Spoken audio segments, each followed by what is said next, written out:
everybody. Start the work session with the Pledge of Allegiance.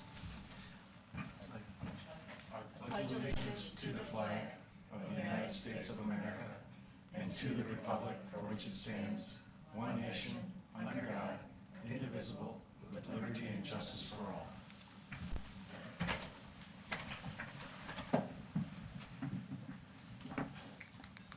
Alrighty. First on the list is data practice review. Jeff? Mr. Chair, I'm anticipating that Attorney Frieden is going to be joining us for that conversation. So maybe we can skip to item number 2 and begin having conversation about the committee list while we wait for him. Sure. Alrighty. And then just a couple of other housekeepings. If I look at it, DNR, Edie is planning on being here about 9:30. And Marlee, for the public health update, I had told her about 10 o'clock. So I'm hoping that we can pick up this committee conversation page by page, kind of in between, and meet the schedule of the others as they're joining us. That'll work. Okay, I guess with the committee lists, we'll start at the beginning, the Hubbard County Standing Committees. We've in a sense got 4 new committees, and we need a couple of commissioners. Didn't know if anybody's got something that they wanted to feel strongly about and wanted to ask to be put on. Mr. Chair, I'll go wherever you put me, you and Mr. Vice Chair. I looked at this, I was thinking about how Dan is on transportation with the AMC, and I'm on the Transportation Advisory Council with HRDC.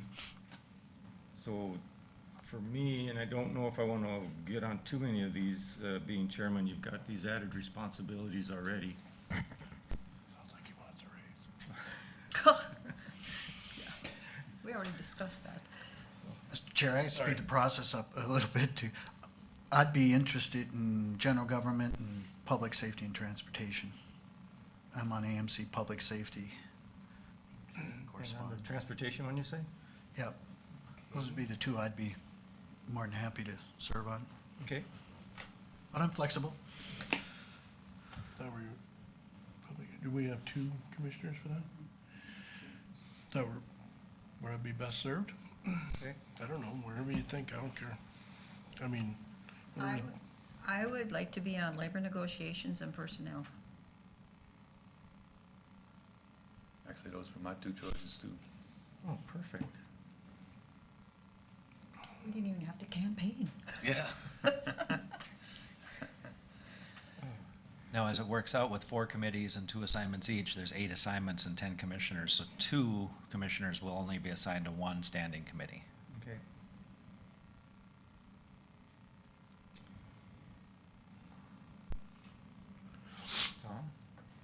Tom?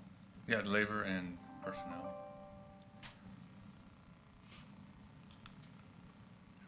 Okay, so that leaves us with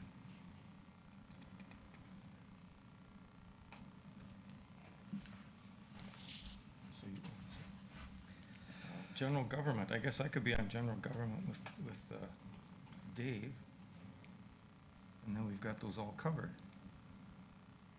So I have Shar and Tom on labor negotiations, Dave and myself on general government, Shar and Tom on personnel committee, and Dave and Dan on transportation, safety and transportation.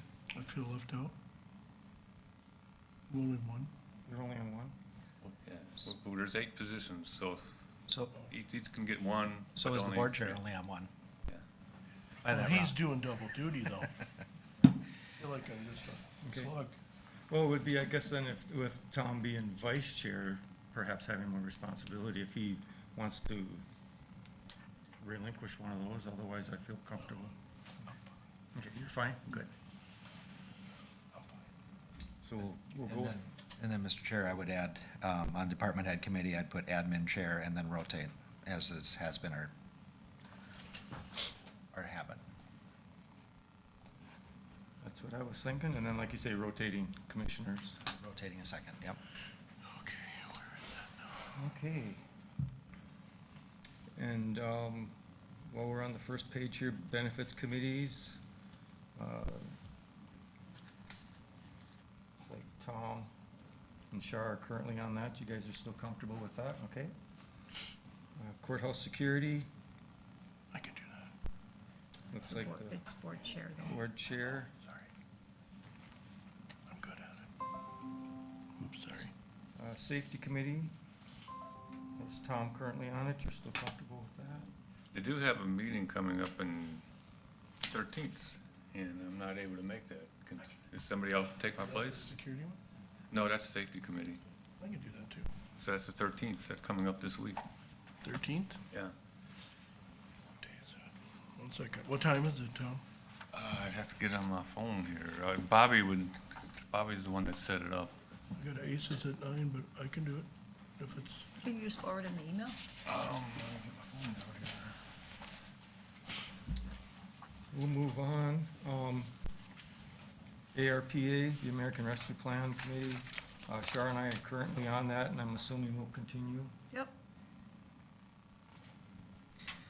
And on that note, I have a preliminary summary of applications that I'll get out this week and look for a time to schedule the next meeting. Okay. Capital Planning Committee, there, I know Tom is on that. 9 o'clock. I'm currently on that too. 9 o'clock? You guys are comfortable staying on? Yeah. I think the capital planning committee will kind of serve its function and then evolve into the general government, because capital and financial planning will become part of that general government one. So we'll finish the tasks we had here and then kind of merge that one. Okay. The ARP, I think, being big enough and specific enough, it'll Just run dissolve. its course until Yeah. we run out of money. Okay. Let's see, Emergency Management Planning, David, you're still comfortable being on that? Yep. Fuel Facility, I'm on that now. So we had made a modification to that, and I didn't make the note here, that the administrator would take the place on that because it happens once a year rather than, isn't this the one where we talked about at the last meeting? EM? Yeah. Yeah. No, the fuel facility, the joint fuel facility sure, meeting. yeah. That Yeah. we would replace that with the administrator rather than the Yeah, chair. that might make sense. It's good to be on that though, because it affects us, you know, in Nevis. And, I mean, there's a lot of stuff going on with that. Okay. I mean, somebody should, I did talk with Jed this morning on that. He said basically they meet once a year and they go over their budget, and issues that they have. and issues that they have. So I guess as chair, I don't know. I'm comfortable staying. We can leave it the way it is. Okay, thank you. I'll make a note and see if after the meeting you don't make the same comment that David made last year. Maybe the administrator should just be on that one, but there's other questions, so we'll leave it the way it is. Okay, I'll put a question mark there with the administrator. Law Library, Yeah, I'm on that. I'm comfortable staying on that. We meet once a year and we've gone to just email. okay. There's so little going on, but it's still a functioning committee, so. It's a statutory responsibility, so someone has to be assigned. Okay. Parks and Rec, Tom, you're on that? Yeah, the only thing is, they start meeting again in March, and their meetings are always the same time as the Board of Adjustment Planning Commission. However, Planning Commission business is always first, right? Yep. So 6, I can do both. You both, okay. Just go to the Planning Commission one and then take off to the Parks Board at 7. And if this year's anything like last year, I only had 2 planning commission meetings. Okay, so it'll work. Okay. If it looks like it's not going to, maybe somebody can fill in for me. So one of the comments I had to Jeff and Denise was, which one of these committees are board-appointed people? Because if you look, terms are expired. If those terms are something you can take care of within, like, Parks and Rec itself, but if there's terms that we have to approve as a board, we need to make sure that the department head, whoever is whatever, brings those forth. So Tom, I don't know how Parks and Rec are done. I don't think, Okay. do we appoint those? Let's see, each of your districts you appoint, Okay? and then the at-large ones, the Parks Board recommends, and then the board approves. Okay, and so like I see District 5 expired. Yep. Yeah. District 5 would appoint somebody. Yeah, Yeah, so just so we keep current on all these. I'll work with Chip and Eric to make sure that they're taking the appropriate actions and bringing the appropriate actions to the board. on- Okay, on because both the on next both one the is the parks same and the thing. planning. Yep. Yeah, and so I've already talked to mine, and it just needs a vote. Okay. I think we've already got that feedback from Eric relative to the Planning Commission Board of Adjustment, and I don't know that I have from Chip yet. Okay, And the Parks and Rec, I brought up at last meeting, Tim Humphreys in that large position, but it was their understanding that, oh, yeah, with the township. yeah, that because the county park is in that township, that they should have representation. So, So maybe to change the label from at-large to township representative, the specific yeah. township? And they were talking about doing their bylaws. Yeah, that would need a bylaw change. So I'm just gonna, and I've talked to Tim about it already. Yeah. And that's, Tim was the one who brought it to my attention, that the township is supposed to have this arrangement already. Yep. So we'll just leave that on there for now, let the Parks Board go through their work and their bylaws and stuff. Planning Commission, like we said, Board Vice Chair. And looks like District 2, Mark Peterson. His term is over. Yeah, and he consented to serve again, so we just need a vote. Good deal. Yeah. And then Tim Johnson in District 4. Have you Yes. talked- Is he willing to serve Yeah, again? Great. I think he does this well. I mean, Yes. Yeah, I've served with him, he does a good job. Yeah. yep, So that could just be added on the consent agenda for next week Yeah. to approve those? I don't know that it isn't already. Okay. Or maybe it's on their Planning Commission agenda for the 24th, and then they would bring it forward in the February meeting. I'm not entirely sure how that is, but I know that Eric is aware of the deadlines. Aware. I see Jonathan is here. Let's just finish up this page real quick, because we've only got 2 left. Solid Waste Advisory Committee, that's myself and Dan. I'd like to stay on that. How about Dan? Okay, Okay. yep. And then the Transportation Advisory Committee, there again, that's myself. That's- I don't know what to Just do. the I'll one stay on that. under this, where I got So it. when we come back, we'll be on page 4. Happens if you go here. Okay, Jonathan, I guess we're gonna go back to number 1. I didn't realize we were at number 1 right off the bat. Sorry about that, Jeff. That's fine. I apologize. I should have been here off the bat at 9. I imagine you'll be around for the last item too? I will. Might be helpful, yeah. So yeah, data practices policy for the public. My understanding is just letting the commissioners know you are not responsible authorities for the county. That goes to Jeff, myself, Corey, and then our delegates. So if you receive a data practices request, please forward it to Jeff, who will then forward it to whoever it needs to be, that is actually going to comply with that data practices request. Otherwise, obviously, you want to talk to the public. As elected officials, I do the same thing on a regular basis. So there's no reason why you can't continue to talk to the public. But with a formal data request, please forward it to us, and we'll take care of it. So that's it. Yeah, and generally, this is a conversation Jonathan and I had the other day. As public servants, as an organization that works to provide services to the public, I kind of tell and direct employees when it comes up, if it comes up. If somebody asks a question about what you do or data you have, and it's generally available, public data, at a window in front of a staff, if you have the answer, give the answer. If it seems to be more complicated, if it takes the form of an actual formal data request, make sure it goes to the responsible authority so that it can be tracked, logged, and processed. Because one of the regular data requests we get is for a list of the data requests that we get. So if they're answered at the front line, that's one thing. But somebody may think they made an actual data request when they talked to Maria down at the front window, and I never knew about it. Or they may think that they made a data request to the county when they talked to you, and I might not know about it.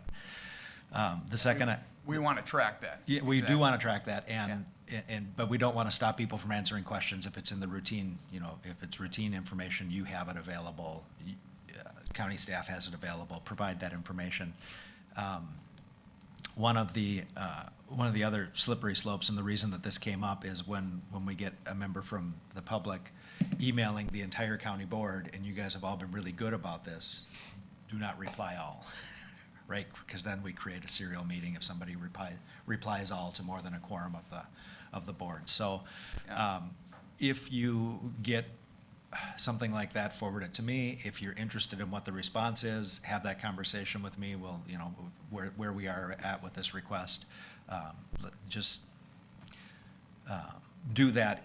Probably with a phone call is even better, or send an email and say, I'd like to have a conversation about this. Just so that we don't create data about creating data. It gets really complicated and convoluted when we do that. So I think everybody's done really well. I just wanted to take this moment to remind everybody, since you've been getting those, copied to all of you requests, they are being handled. They have been handled.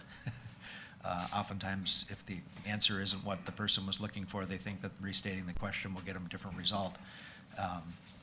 And sometimes that will, and sometimes that won't. So we have both had conversations with the Minnesota Department of Administration, making sure that our policy is correct. You approved this policy again. I think it was in the last December meeting, and the only changes we made to it were relative to the responsible authorities and the contact information and the designees of the responsible authorities and their contact information. So nothing has changed in here. This policy is based off the model policy that the state puts out, and it's really, really boilerplate stuff. Mr. Chair, I would just like to get comments from Jonathan or Jeff. So I have had data requests for what's happened at Prime West, and when I contacted Jim about that, he said the data requests have to go through Prime West. Same with Heritage, has to go through Heritage. Mojave has to go through Mojave, if I'm correct. So we're limited to data requests, but what happens at our meetings, correct? Correct, which is why it's important to not reply all, because that could create a public meeting if you have all of the commissioners on the same email chain. But yes, the short answer is yes. That is, you can forward it on to us, to Jeff, myself, Corey, if it's a law enforcement issue.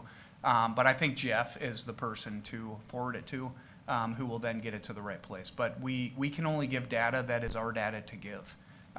We should not be and can't give legally data that is not ours. So just another point of clarification on that, that's one of the reasons in our committees that we only have 2 commissioners, right? As long as there's only 2 commissioners, then it's not if there's not a quorum of the elected body, then it's not a public meeting. And structurally, that's how we have to work to make sure that we have an opportunity to develop ideas, review ideas. When that committee work comes to this place where we have a full quorum of the board, then it does become public. And that's why we publish it on the agenda. That's why we're streaming live now. That's why we have all of these things. So we have to have a place where we're generating policy, where we're reviewing questions, where we're doing our work. But public data of Hubbard County is the daily work that we do relative to the data that we're collecting on property information, on tax information, on employees, all the other information that we collect routinely in our work. And then the work of this board as a body is the other data that we are collecting and creating. So your attendance at these other meetings that are not county meetings does not mean you're responsible for that data. That organization is responsible for that data. So if we're getting those requests, and had a really good conversation with Department of Administration yesterday, just trying to come to an understanding. And sometimes the organizations, the relationships are convoluted, as it is with Heritage, and that relationship has evolved over time. So have we properly benchmarked that? Have we followed all the steps? Have we done what we can do there? And I think we have, but we can clarify. So if you're getting a request related to that, the better thing to do if you have questions is let me know. And I'm taking a different tack than my predecessors in really kind of keeping us to our scale back to what is our actual responsibility and not provide that additional layer of information. So I'm not going to be providing information to anybody about Heartland Lakes Development Commission because they have a board. I'm also not going to be providing information relative to Heritage because they have a board. What I will provide is anything relative to extending the agreement between the county and Heritage, because that piece of business is happening here, right? It even gets tricky when we review the Ecumen management agreement with Heritage Lakes here. I still have to provide a copy of that contract, even though it's not our contract. So that's the issue relative to creating data. So we just wanted to bring that up and provide the opportunity to ask some questions about that, because I know that there's been a little bit of public concern or questioning about that lately. And I would note, I know this board, myself included, myself and Jeff, transparency is a big deal. We want to be transparent, but we also have to follow the law. And at the end of the day, if it's not our data, we can't release it. And that's really what Jeff and I are talking about, is whether or not we are in a position to release data that's not ours. And so that's why if you get a data request for something that's a board, whether it's a nonprofit that you're on, whether it's just a personal thing that you're doing, you let us know, and we'll make a decision on whether that's county data or not. Seems to make sense. If we didn't create the data, it's not ours. Gina?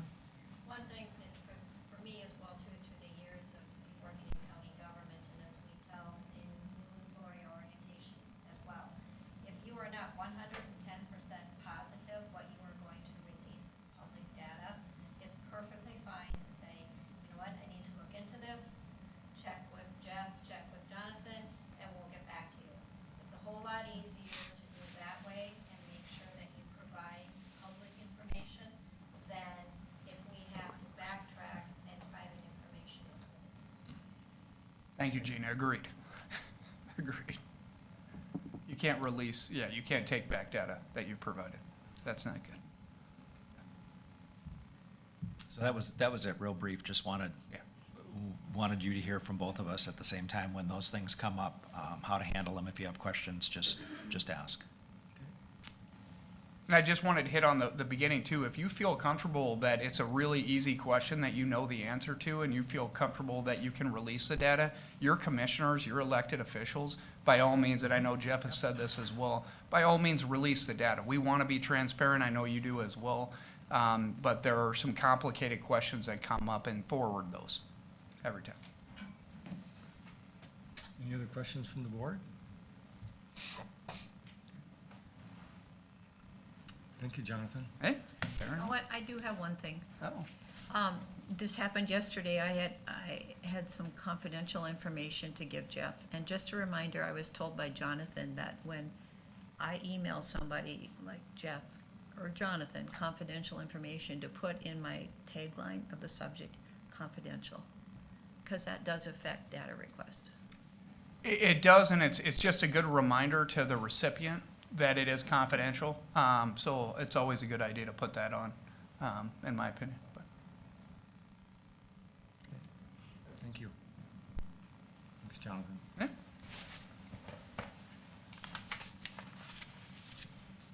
All righty. We'll go back to the committee list then. Yeah, until we see Edie. Yep, getting close. AMC standing committees. I noticed the AMC Ag and Rural Development. I think I'm the only farmer on the board. And I see I'm on that committee, or at least Kempen is. They forgot the Ted in the van. That's a simple correction there. And I'm also on the part delegates and on general government. Does anybody else want to change? Are they comfortable where they're at on AMC? My only question was in the past, and I'm fine either way, I'm not advocating for anything here, but solid waste and the auditor position had representation as delegates. And I know since a couple years back, Kay has started going to her specific auditor and feels like she gets a lot more out of that than if she went to AMC. And I'm not sure where Josh is at. I know Vern always went to the AMC delegates, so I'm just questioning the board if they're comfortable with who they have on. They have social services and the administrator and then the highway engineer. if you feel it's important to add the other two, or if you're fine with leaving it as is. I think we should add the other two, Char, only because, information might be missed. I mean, Commissioner Christensen, we can add the other two, but relative to voting, we have 8 votes. We have 5 commissioners and 3 staff, so that's why the list is limited to 3. So if That- one of that- these, like this year, one of well, some of the commissioners weren't there either, but one of the other staff persons wasn't there either, so then do we just lose a vote? No, administratively, before the annual meeting, we have an opportunity to add, to put subs in. Okay. We okay, can sub for those 3 staff positions. Okay, that's And we fine. did, and we did this year when we knew that Kay wasn't going. Okay, and I get that, social service, that's a big deal, the health and human services, I get why the people are on here that are on here. I think there are 2 questions here. One is related to what is our expectation of our department heads to be plugged into their affiliate agencies to be to have the best information, to be as connected to the policy planning process and AMC. I think our expectation is everybody should be doing that. And then the other question is relative to the structure of AMC is we have 8 votes, 5 commissioners and 3 staff, and those 3 staff are by appointment, and those appointments can be modified ahead of the annual meeting if somebody's not going to be able to attend for voting purposes. I think it's something should be there, So at this point, Char, if we Yeah, can. yes, we I probably agree. don't need to add them to the list? No, I'm fine with that. Yep, I just wanted discussion, thank you. You're welcome. Thank you. Now we'll move on to other committees. Mr. Chair, I would just note that the AMC Indian Affairs and the assignment of Commissioner Stacy, that was already on there. So when we were talking about that relative to those functions and the training and events that came up relative to that AMC Standing Committee, this board had already made a nomination, so that's standing, that's not new. Okay, thank you.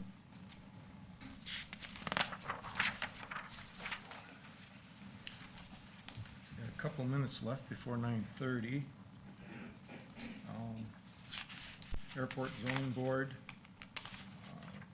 got the administrator on that.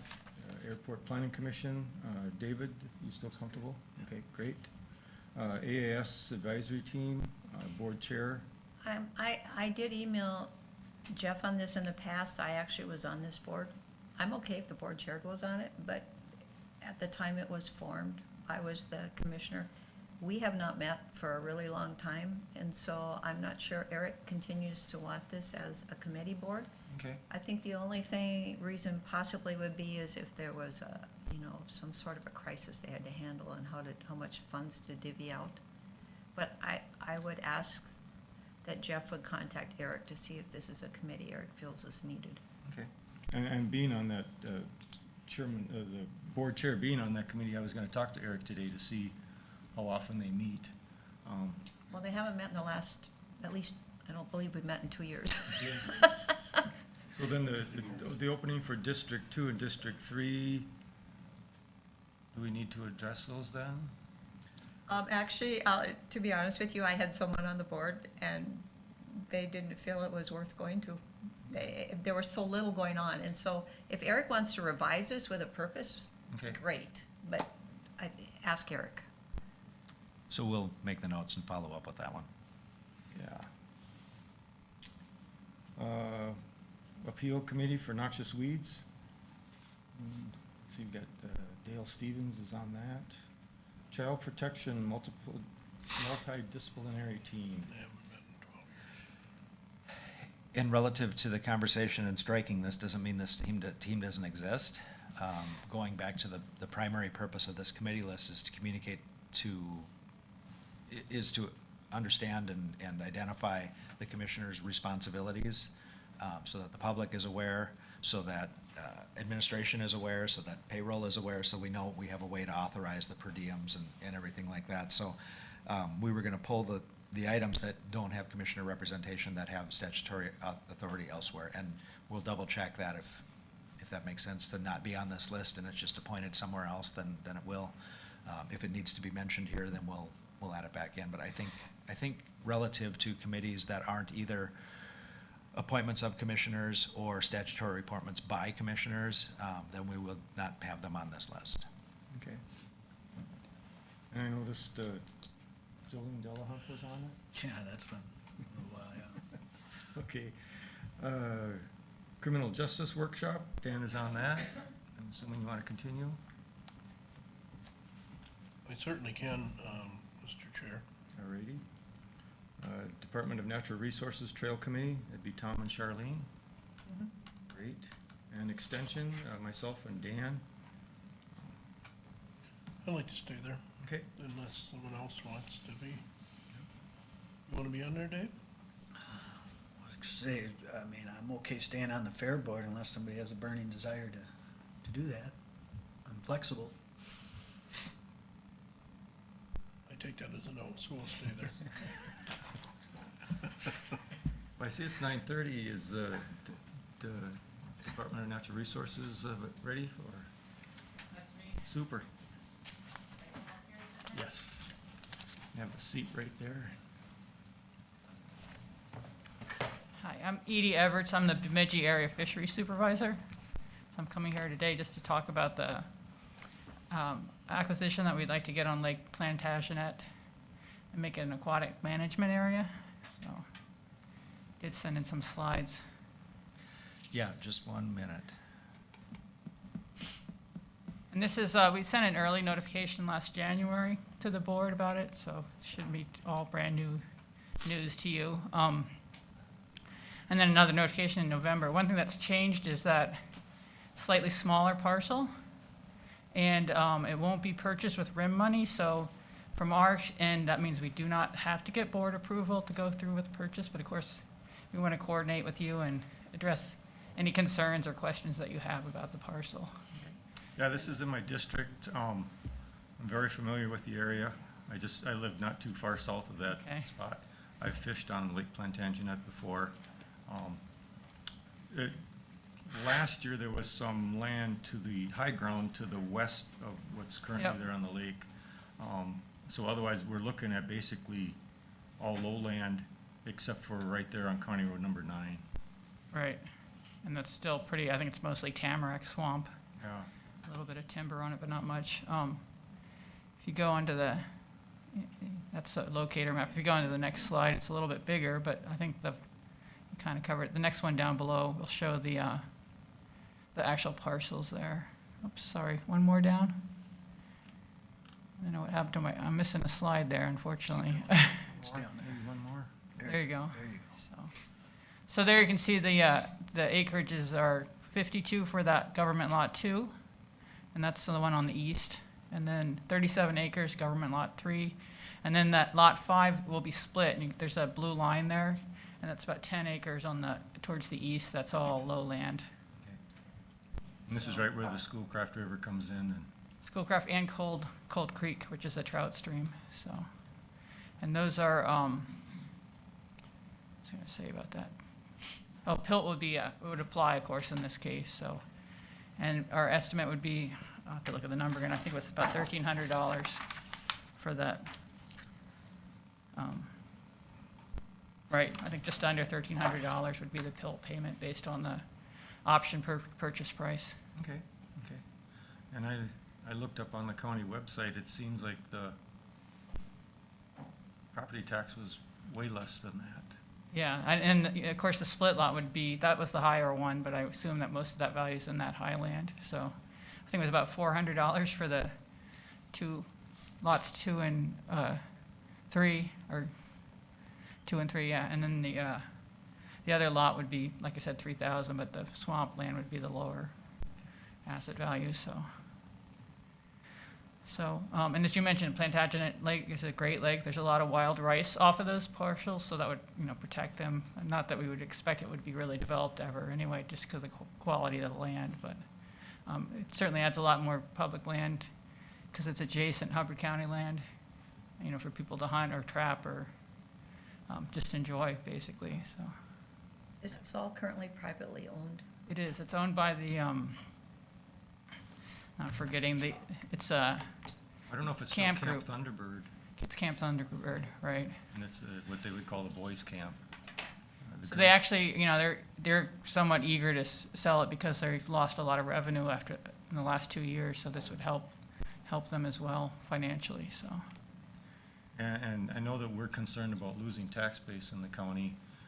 This is a section where I don't know if there's much, if any, spot you could build on it. And especially, like I say, along number 9, maybe on the south side of number 9, but the north side, I think, of number 9 there, with setbacks and everything, I don't think you could find a spot where you could probably build. Or even put a camper or something like that. And then if you want to know what restrictions that come on an AMA, the next slide down just shows you, it's basically, the only thing that's not allowed is motorized use. So that is one restriction. And, you know, they can't camp on it or build stuff on it as well, but it does allow hunting and trapping and recreation.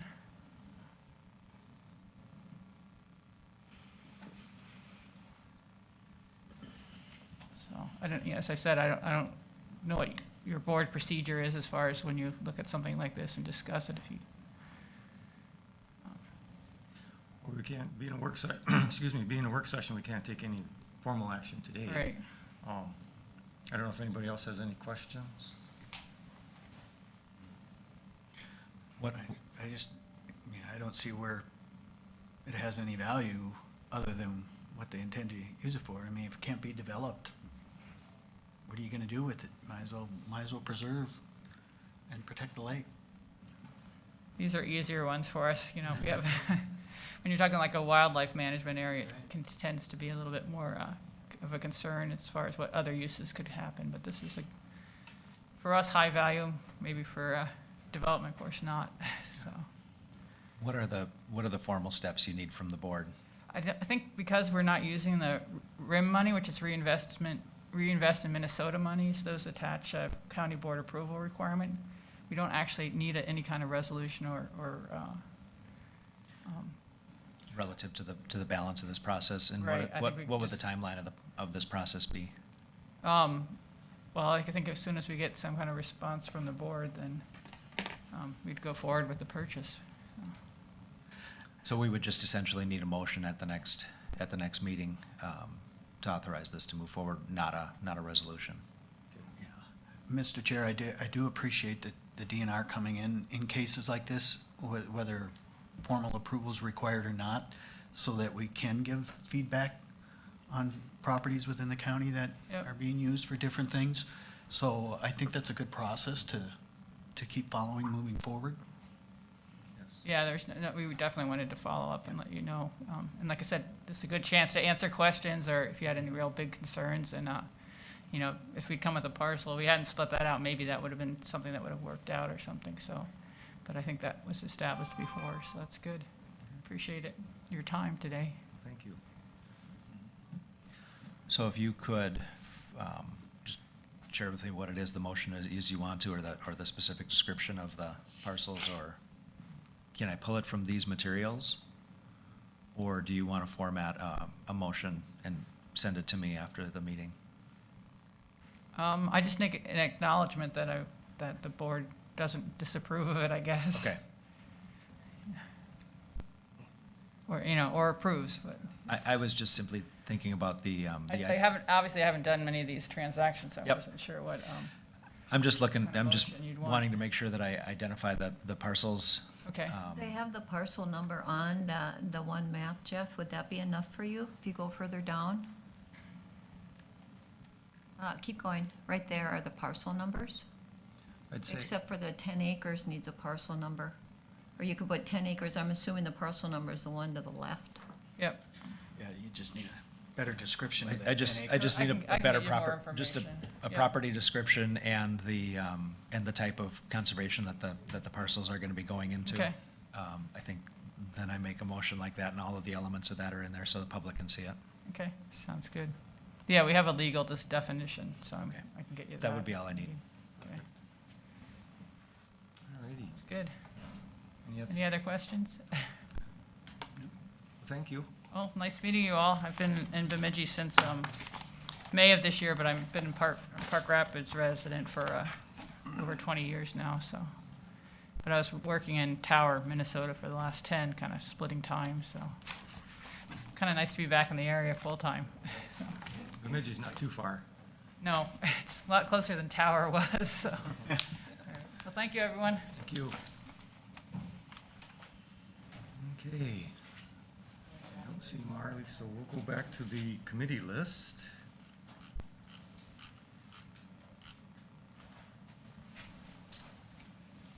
I think we left off at, I'm just past the Fair Board. Or do we resolve the conversation related to extension?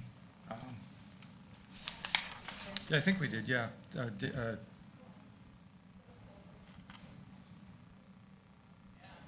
They've got extension, they have Dan and myself, and then Dave as the alternate. Yeah, and there again, do you see the term limits are way off? Yeah, everybody's District 1, 2, 3, and 4 are all expired. Yeah, in my district, the person has actually moved. Okay. So that would be these are appointed. So I need to find someone else. Okay. And then, Eva, remember we talked about her serving, we didn't make it formalized here, but even though she's in Tom's district, remember?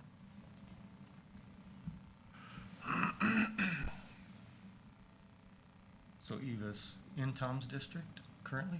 Yeah. And we thought there was, some value if you want her. Yeah. I just put Yeah, her as she's- mine. I don't know what's in his district too. Yes, because if we can't find someone in our district, we can move outside of the district to appoint. Yeah. So you Yeah, got, this isn't like the planning commission where you Yeah. gotta stay in your Yeah. district. Anthony Carter. Yeah, he moved, Yeah. yeah. Okay. We'll reach out for the updated list. This, obviously, if you look at this, you can see that some of these had expired last year, and so this list wasn't refreshed. Well, one expired in 2018. We're making headway though. Yeah, we are making headway. Yeah, Paul's in my district, Eva, Joyce, Anthony. You're kinda heavy in District 3. Yeah. So if you can spread them out a little bit, that'd be nice. I do have somebody possibly for District 4. I'd have to get her, I can't even remember her name. She applied for a position on the HRDC board, and Theora got it. And I'm trying to remember her name, but I have her information at home. I'll forward that to you so that you can reach out to her and see if she's interested. Okay. Okay, on to the Fair Board. David, you're still interested in that? That's fine. Okay, and I see I'm the alternate. I should visit that one time, just to see what goes on there. Foston Advisory Committee, part of solid waste, I'm interested in staying on that. Partly because I'm on the solid waste board there, but also, I think I'm the commissioner that lives the closest to Foston. Let's see, Headwaters Nutrition Project Board, I see Brian Opus is on that. I would probably strike that from this list simply Right. because it's not a commissioner assignment. Alrighty. HRDC, I'm on that, and Char's the alternate, still comfortable with that? Yes, and I would like to visit also one time. I've never been to a meeting. Okay. And they're, in the old Pioneer Building on the south end of Bemidji also. Yep, I know that, yep. HRDC Transportation Advisory Committee, I'm on that, and Jed. Been a commissioner for 3 years, and for the first time we met last year. It was good. Heritage Campus Board, Char and Dave, still good with that, thank you. Historical Society, Tom and Char, I like being on that one. okay, thank you. HRA, Okay, so District 1 needs to be updated. District 2 just needs to be voted on. And let's see, there's somebody on for District 4. Oh, that would be Christina. District 1 Oh, is Dewey Gate. Yeah. Starts with an F, I'm just doesn't going it? to reach out to Mary and get the updated How's she list. doing? Great, she's a great addition on there. So there again, so then, Would this be example, Jeff, that, like, I would bring this forth to you, because we don't have a department head to. Nope, to I will vote on this? contact Mary. Okay, great. In all these cases where we're identifying that, I'm looking for the authority and asking them to submit the Wonderful. list or submit a request to the board to fill or confirm appointments. Okay, thank you. And Heartland Lakes, we've got David and Shar. Okay. The HRA and the Heartland Lakes, would like to have been on those committees. I reached out to David and Shar last week. I understand that they, don't want to, they want to stay on those boards. I respect that. I just wanted to make that point. So, With the HRA one, you mean? Or which one? HRA and Heartland Lakes, yeah. Next one is Hubbard and Prevention. Dan, still good with that? I can still do that. Thank you. Kitchie Library, Tom. Yep, I like doing that one. Park Rapids Career and Communication Advisory Board. I'll be there. Shar, you're still comfortable with that? Do they? Yeah, we haven't met in a long time. I'm not even sure it's functional anymore. Okay. Who's the authority for that or the coordinator for that? I don't even know anymore, because the person that did it moved. Let me reach out to Lance on that. Okay, see if it even exists. Yep.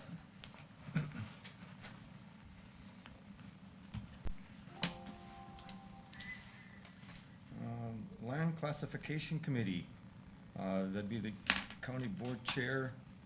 I spoke with Sandy this morning briefly. She said she's been on the committee for years and it hasn't been met for years. Looks like it's a Minnesota state statute, I'm guessing, 92.34. So we must have to have that committee, I'm guessing. I'll review. Okay, thank you. Mojave, Ottawa, Shar and Tom. Thank you. Mental Health Advisory. Tom. I'm on there, yep. Minnesota County's Computer Cooperative. That's Rob and Lauren. Minnesota County's Intergovernmental Trust, MCIT. Shar, you're still comfortable with that? Yep, and we meet the first evening of, the Monday night of AMC. Okay.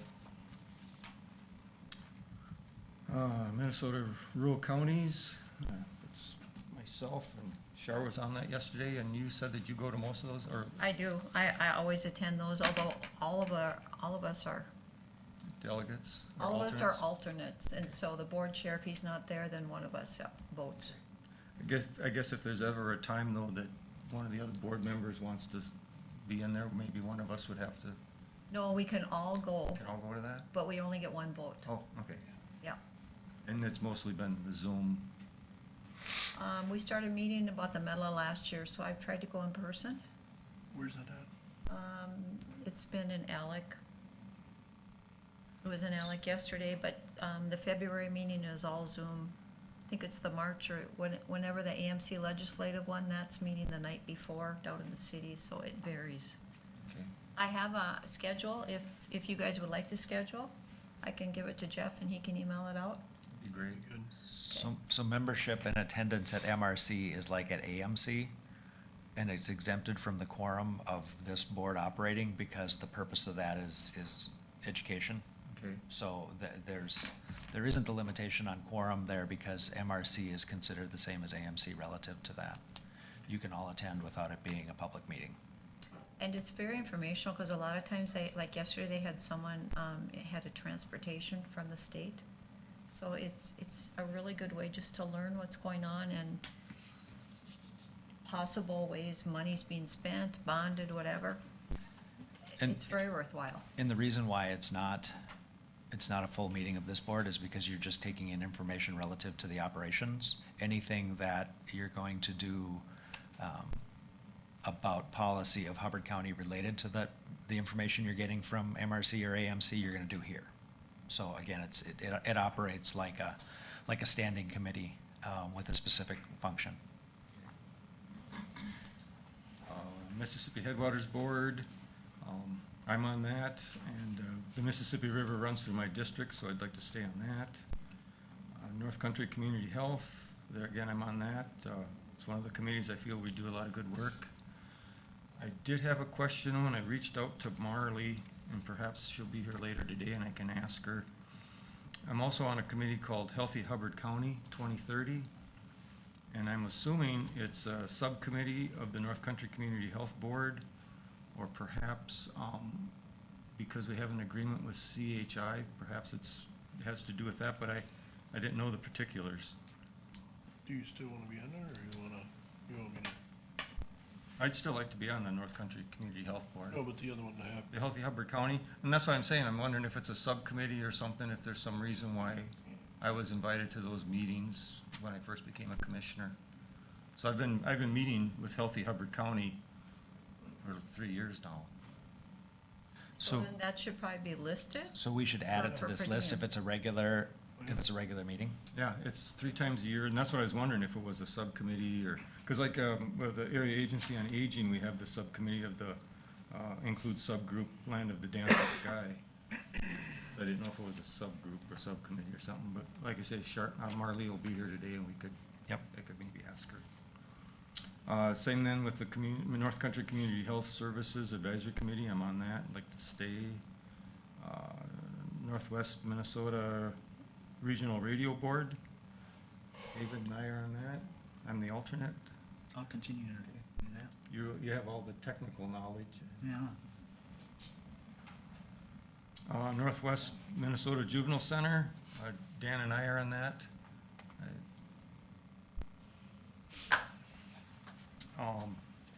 I do need to be reappointed, and the action needs to be sent to NMJC, so that would be next board meeting. So if you stay on this list and the board approves this list with you, then we change that and we communicate to NMJC and we'll forward and communicate the appointments that are reflected in this committee list. Okay. And I'd like to stay on that. The One Watershed plans. Leech Lake, there's myself and as the alternate, and Tom's the representing commissioner. Yep, but I'd like to stay on that until the Crow Wing watershed gets started up, and I would like to make a switch to that one. And that's, Leech Lake is mostly in District 4, the Leech Lake watershed? Yeah, so maybe, Maybe Dan would like to go on that when it becomes available? I can do that, cause I'm on the Crow Wing as well. I mean, well, the Crow Wing hasn't been formed yet, no, but, you know, yeah, I'll still be on the Leech Lake one until it's formed. So that might be like a mid-year change. Would it make sense to have Commissioner Stacy as the alternate on the Leech Lake, and then when you move to Crow Wing, he would move up to the regular? That would be good. Yeah, that makes Yeah. sense. Yeah. whereabouts is that meeting? Well, we got a meeting Friday. That's gonna be by Zoom. Yeah, I could do that. Okay, but normally the meeting's in the Cass County? Cass County Courthouse. Yep. I could do And then the Mississippi Headwaters, I'm the commissioner representing that, vice chair on that committee. And Tom Kruger is the alternate. You're comfortable with being an alternate? All right. Prime Health Board, Shar and Dan. Thank you. Prime West, Shar and Dan. Region 2 Area Agency on Aging, that's myself, and Shar is the alternate. Yeah, that's another meeting I should go, I mean, I've never been, so this Yeah. year I'm gonna try I'm gonna ask you, whoever I'm an alternate with, I'd like to attend a meeting. Okay. And both that and the Land of the Dancing Sky Area Agency on Aging, the last couple of years with COVID, they haven't been meeting in person, it's all been Zoom. So the next time I get notice of one of those, Okay, you can join Zoom, and then, of course, when they start meeting in person again, okay, thank you. you're welcome. Just- Regional want- do you Advisory want me to put Committee, on here instead? REC, RAC. It's kind of a subcommittee of the radio board, so that probably could be pulled from this list. So let's go back up. It's generally not any commissioners serving on that, it's District 2. If there's not a commissioner, user, then we it's don't need more it of to a be there. user committee almost. Okay. Is- I've seen it shown with the Radio Advisory Board. Yeah. and Yeah, we can talk as a about subset of that, or not shown at all. That's a Yeah. great idea. I was just, They generally, how that functions is they, generally from each county sheriff's department, they have multiple people on that committee. and they bring advisory opinions forward to the radio board for action. So they're the users, they know how the equipment works and what its purpose is more than the commissioners do. But we've generally been meeting together recently. Yeah. More often than apart. It's up in Thief River. Yeah. Okay, Soil and Water Conservation District, SWCD. It's Tom, Commissioner, and I'm the alternate. Yeah, Stay I'd like on to stay that. on it. And Water Management Task Force. I see Tom is on that, Oh, we had- board chair. We met this one time in my first year, and that was it so far. So is this something, it's recommended by Bowser, does Bowser still recommend this? We'll have to contact.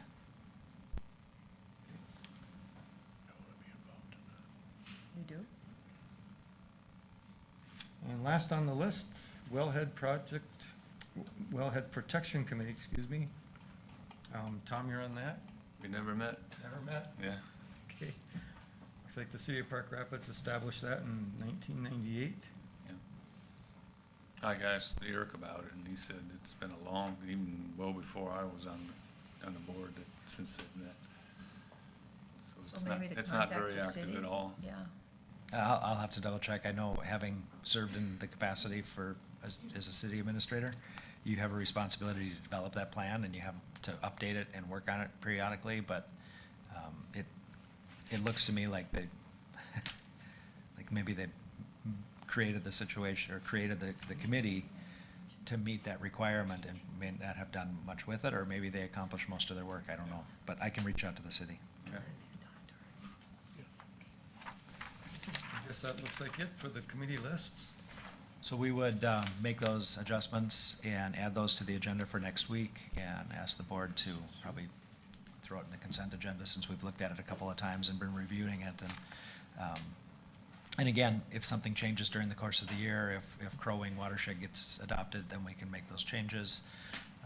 We just would do that by motion at any given meeting.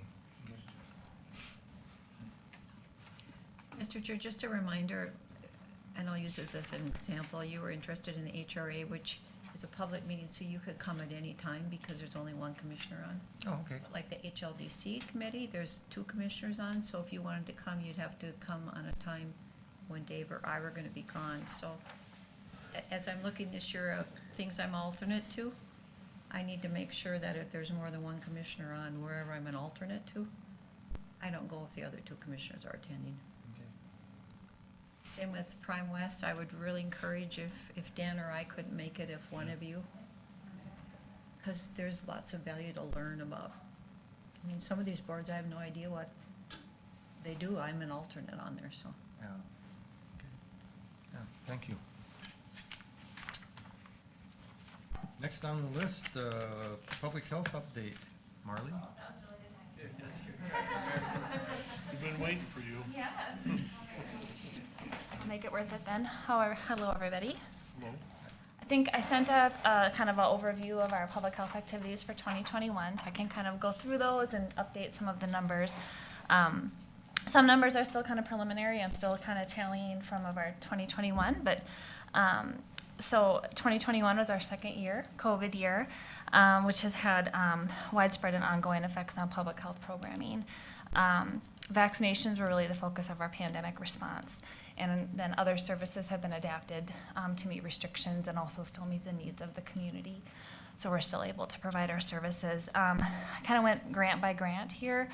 The local public health grant is really, that's our infrastructure grant that we get from the state of Minnesota. It pays our rent, it pays a lot of our salaries.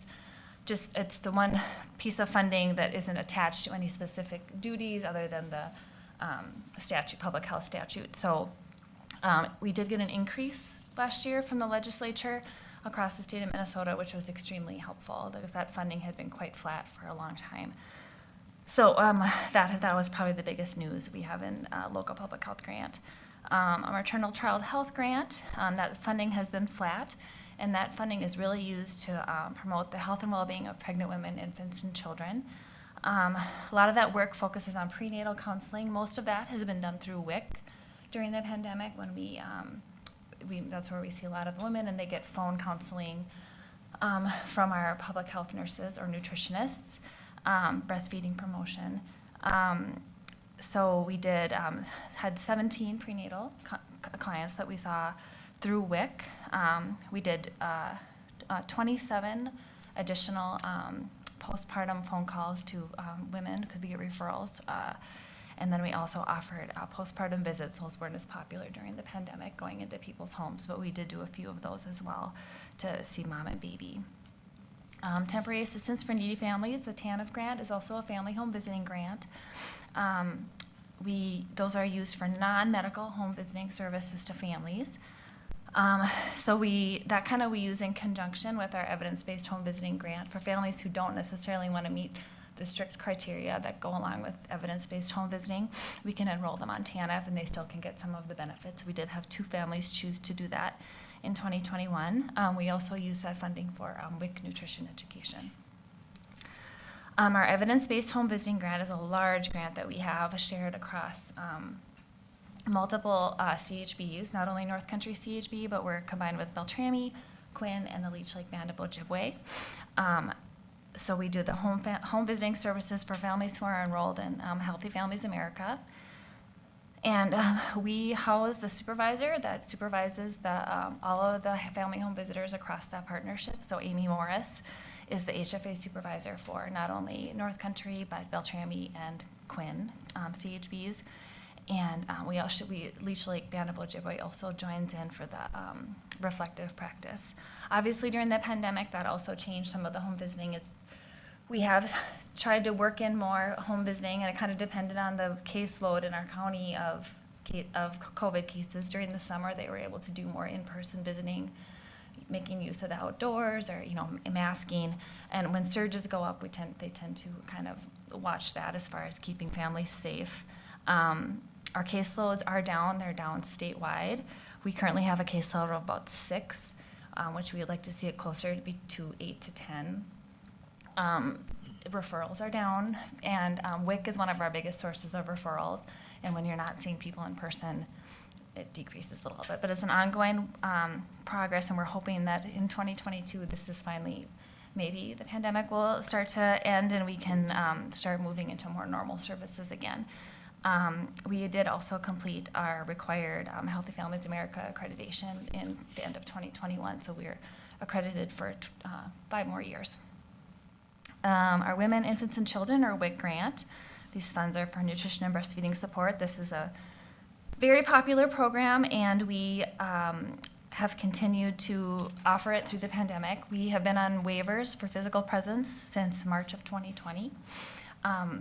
So that presents its own challenges. I mean, we really adapted to the technology of using phones and Skype or FaceTime and so on to meet with families and do the nutrition education and the visits. But it's not the same. And so we have tried to incorporate as much as we can, especially for our higher risk clients, trying to either get weights in the home or have them come in for weights or whatever we need to do working with their providers. The average monthly enrollment for North Country WIC is 648, with 511 of those being for Hubbard County. So we've stayed very busy. We also just hired a new WIC coordinator who started yesterday. So we're very excited to have her on board to kind of help. There's been a lot of lessons learned with the pandemic, even though we want to see clients in person as well. It's very helpful to families to not have to come in every 3 months to get their WIC. So going forward, how will we do that? Combine the in-person appointments with more virtual appointments just to be more family friendly and understanding the loads that these people are bearing. State Health Improvement Partnership is our SHIP grant, which we combined with North Country and Beltrami. Again, pandemic challenges, but for worksite wellness, that was the main focus of our staff, and she did a lot of reunion work with people who had previously enrolled in a worksite wellness, and that kind of worked really well to make sure people were still staying on track. Our SHIP coordinator did retire, and we're working to hire a new SHIP coordinator, or SHIP staff. Child and teen checkups is the early periodic screening, a diagnosis and treatment program. And we have continued to do our outreach coordinator and clerk, conduct monthly phone calls and letters to eligible families to make sure they're meeting their child and teen checkups and dental care per the periodicity schedule. And we do education to local healthcare providers. One note about CNTC is that there is a change in 2022. Our CNTC eligibles for Hubbard have been right around 3,000 to 3,100 the last few years. State of Minnesota, DHS has made a change to allow independent healthcare providers to take over if they would like to take some of those and do their own CNTC outreach. So we may be affected in Hubbard County depending on if Essentia chooses to do the CNTC outreach for their own enrolled. So currently we have a 6-month grant right now to do the first half, which is the same as always, and then we will see what our eligibles are going after that point. Public health emergency preparedness obviously is a big part, although it kind of rolled so much into COVID. I don't have a lot to say about that other than that we've met all our grant duties. And obviously COVID funding, we had 3 separate grants in 2021, vaccine planning, implementation, and then now a federal COVID grant that goes through 2023 to really manage all the costs of the ongoing response. Non-North Country or MDH grants, we have our Drug-Free Communities grant that we just received years 6 through 10, so that's wonderful. The Adverse Childhood Experiences Coalition has kind of re-upped their efforts now, so that when we received a grant from the Northwest Minnesota Foundation to work on the Handle with Care program in area schools. The Father Project continues with funding. He has about 37 in groups, 50 total between the Citizen Fathers between the 3 counties, Becker, Beltrami, and Hubbard.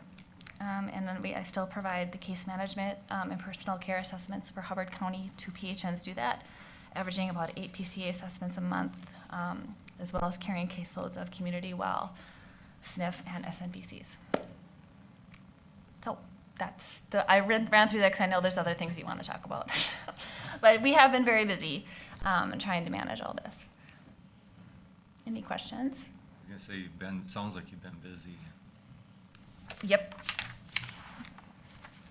So I think relative to the COVID response and the emergency temporary standard response and the policy conversation, I talked with Marlee briefly yesterday, and Gina and I have been working with this. So I think if we would roll into the next item, which is related to the policy, the county policy relative to the emergency temporary standard, and if Marlee would continue to be available to help us talk through the what-ifs and the how-tos relative to doing that policy, but maybe we would bring Gina up now, and she can give us an update of the where we're at and the information we've gotten to this point and where we think we are and what we think we need to do.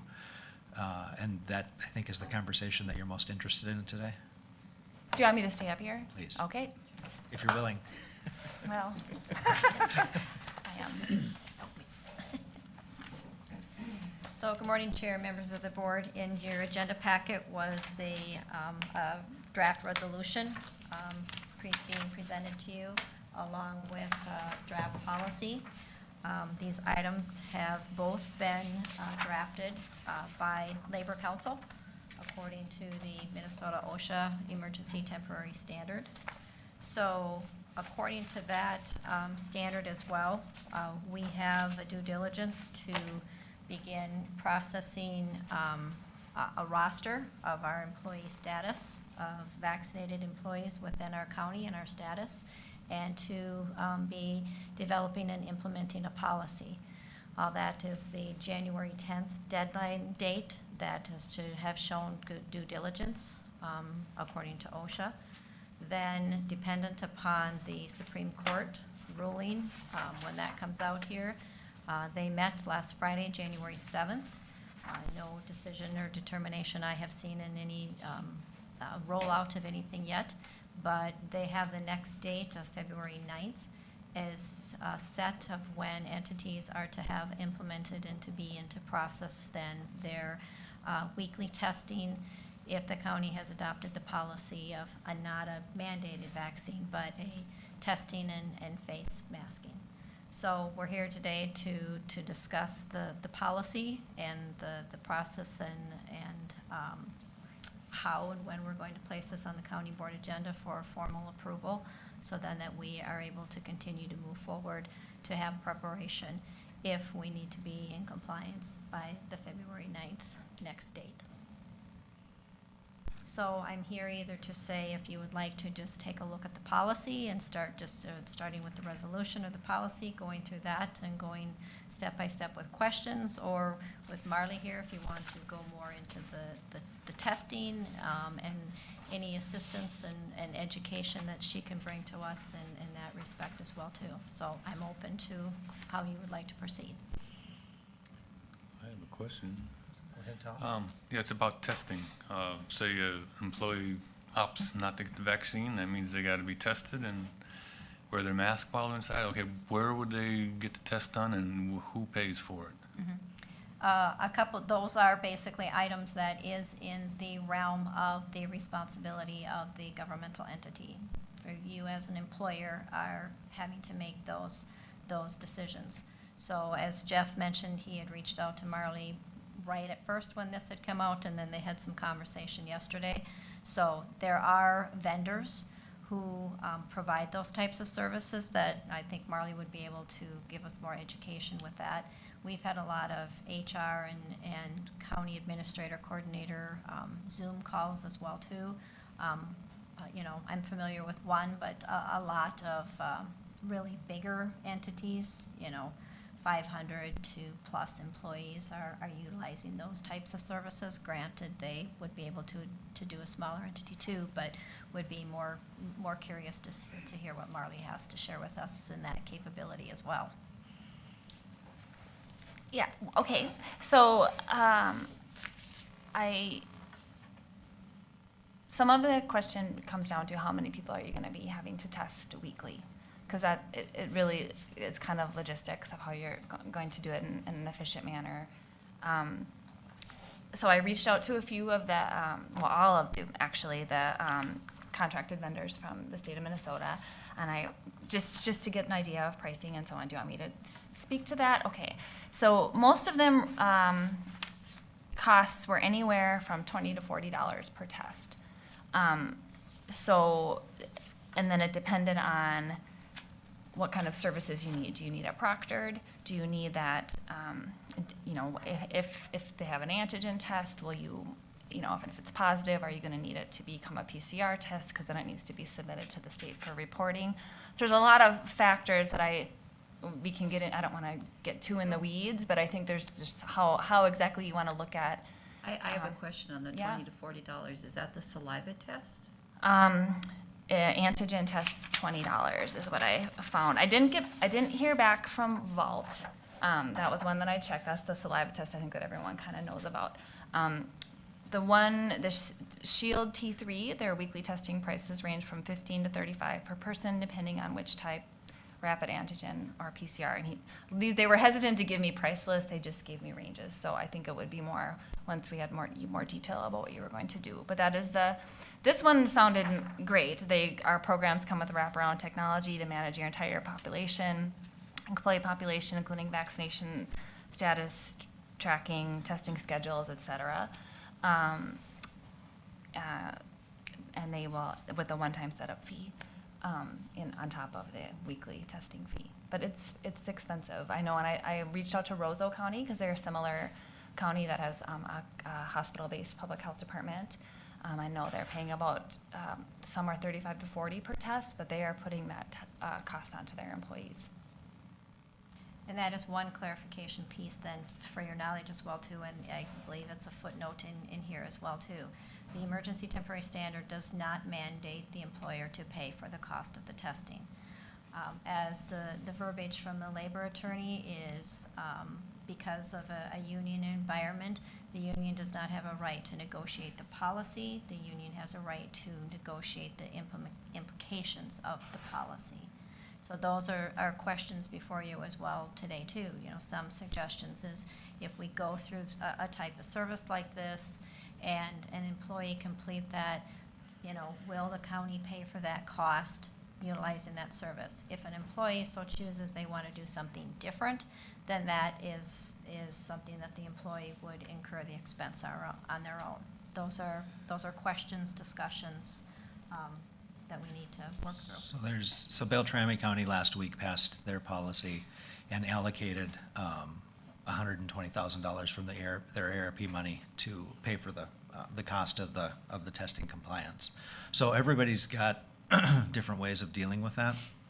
I think from everything I've heard, it makes sense that the county would probably allocate funds to cover the cost of employee testing. We don't know what the number is. If we're dealing with 240 employees, is it half of them which way versus the other way? You know, we're walking through this one step at a time, the same as everybody else is.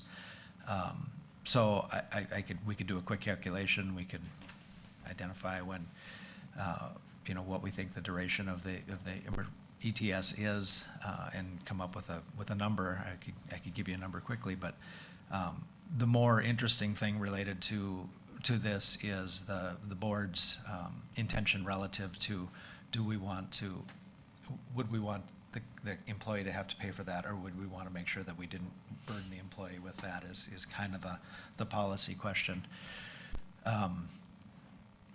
Yeah, I think I did have a conversation with one of the union business agents and tried to make the same clarification that Gina did, that right now we're talking about compliance with the OSHA standard. And we really haven't had a conversation, we're talking about compliance with the OSHA standard, which is relative to the resolution that says Hubbard County as an arm of the state is going to be compliant with the Minnesota OSHA rule relative to the emergency temporary standard. The second portion of it is relative to our implementation of that policy and how it affects employees. So those are the things that we really have to have the conversation about.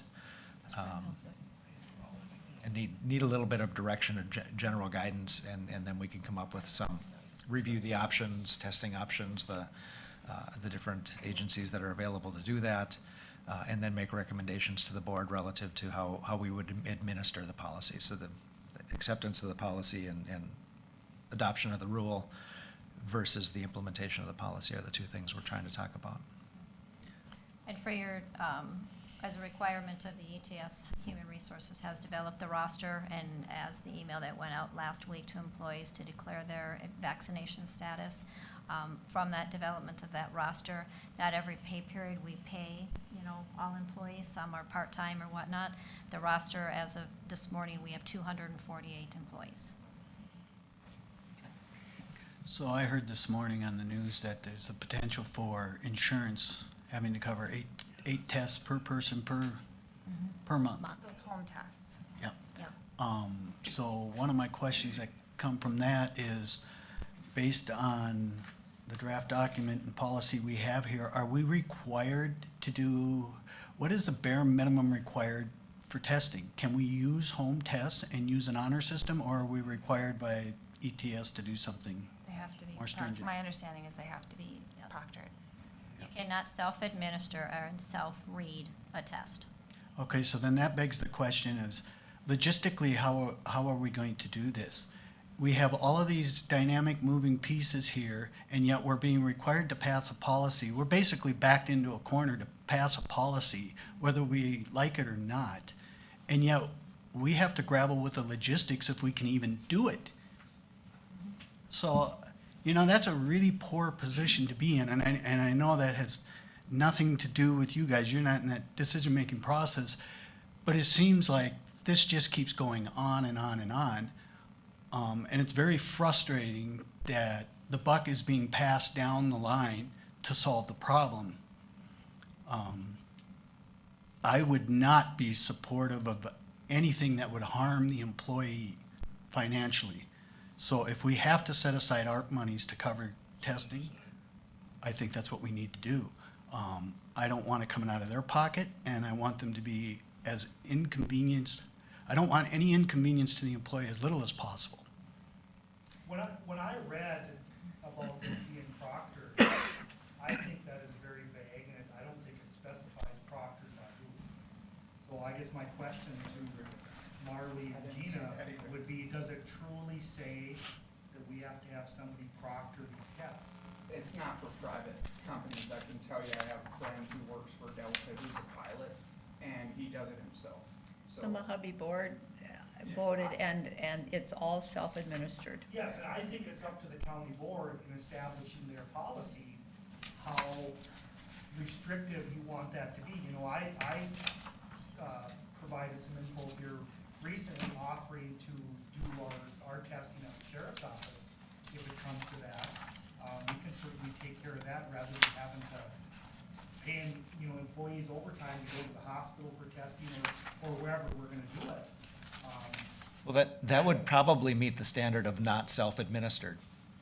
You know, I mean, Yeah, that's the there's a lot of shades in here. The question was asked relative to a home test, self-administered, self-reported. And Corey, what you're saying is completely different. You would be administering different tests and somebody else would be reporting on behalf. It also meets to some degree, you know, the least inconvenience possible.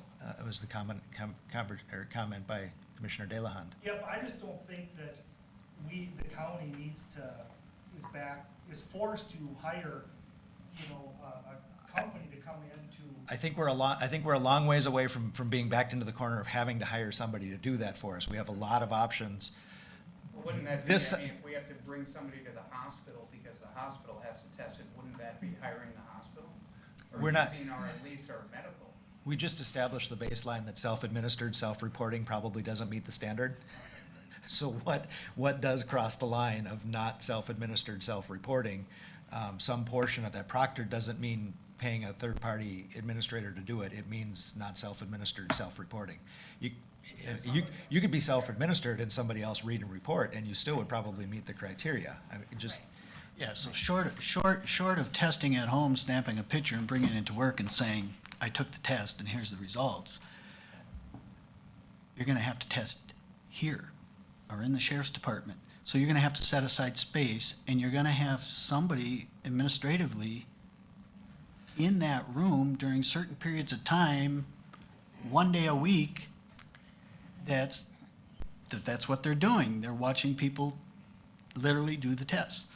so relative to this conversation, relative to the development of an implementation phase, I think specifically what Gina and I need and need from you is that simple direction that says the least expense, the least inconvenience possible, and then for us to review our options and come up with a recommendation of how do we think we can meet the standard and the direction of the least expense and the least inconvenience possible, and bring that back to the board. The implementation is again different than the adoption of the rule, and a significant element that Gina mentioned earlier is marked due diligence towards compliance, right? So towards the compliance of having a roster of who's vaccinated, who's not vaccinated, who's not providing that information. The deadline was to have some due diligence related to that by yesterday. That's why the email had to go out last week, and we started doing that. So we're working towards that. We're not going to wave a magic wand and have something in place and have testing tomorrow. It's just not going to happen. That's really, I think that might be exactly the key. If the board agrees that the least expense and the least inconvenience to the employees is the marching orders relative to this, then it's our responsibility to review our options and come up with a proposal that says, you know, work with Corey. Can Corey's group, space, time, capacity deal with that on behalf of the county? Look at the vendors that are available. Do they provide an option that does that? And then relative, I think, from the ease of administration, as Gina mentioned briefly also, if we come up with a recommended protocol that says this is how we're going to meet that requirement, but the employee is certainly capable and to meet the requirement in another way that meets the requirement, but we're going to pay for it if it's in this stream, because administratively and from the authorization of payment standpoint, it's much easier for us to work with our existing vendors or an identified vendor than it is. What I don't want to get into is every employee submitting costs directly for reimbursement, because that would get really administratively difficult for us too. So the least inconvenience to the employees and the least inconvenience administratively is the thing that I would throw in there as the qualifier. And I think that with that with that instruction, it's kind of on us to do some due diligence and come up with some options for you to present when we present So this. it's probably just easy to allocate some ARP funds to it. It's probably the simplest solution for paying for it anyhow. And I think it's certainly easy to allocate that, because if it ends up not being spent, it doesn't get spent, it gets reallocated, right? So I think that's also an option. So another question before we get a little further, 'cause Can I- I don't want to be unconstructive, but, because we need to be constructive here, but do we even have the capacity test-wise to do this right now? What do you mean? Do Like, we have enough tests? People are saying all over the place they can't get tests, yeah, they can, Do I we mean, have enough in Hubbard County to even get started? I don't have on it? enough I mean, we don't have enough right now, but it would be, I think, once you made a plan and you knew there's ways you can order enough tests. I don't think that would be, I Because think you I'm- would be able to. Yeah, because I'm not very trusting of the higher ups in this thing when I see what's happening that's going on here. I mean, do we even have enough capacity in our healthcare system right now to avoid rationing? Well, I think that, it's this is a little bit of two different things. This is this OSHA employee testing, so you're looking at a different way of testing than they do in I don't think you can ask a healthcare system to take it on because they're overburdened. But that's why you have all these vendors, and that's why you have, that are able to provide the service and don't ordering of these- tests. Don't these vendors have to be licensed to a certain Oh, degree? yeah, Aren't they- they yep. healthcare workers? Yep. And then so they're robbing Peter to pay Paul? I don't have an answer Now for that. now we have a shortage in the healthcare system, and we're gonna have people leave the healthcare systems to work with these vendors to do testing? To potentially have people who turn out positive that have to go to the healthcare system, that there's nobody to take care of them. This is bizarre. This is just totally bizarre. I'll leave it at that, because I don't want to be unconstructive here, but, yeah, as far as the testing part, I personally believe the county should cover the costs. And to just circle back on a couple of those, page 1 of the draft policy has a definition of tests, and then also on page 4 of the policy, there's also an itemized 1 through 3 of approved COVID tests as well too. So item number 3 that says not both self-administered and self-read unless observed by the county or an authorized telehealth Yeah. doctor. And I know the legal crew put this together but is that an actual requirement from the OSHA mandate? Only if you're not union.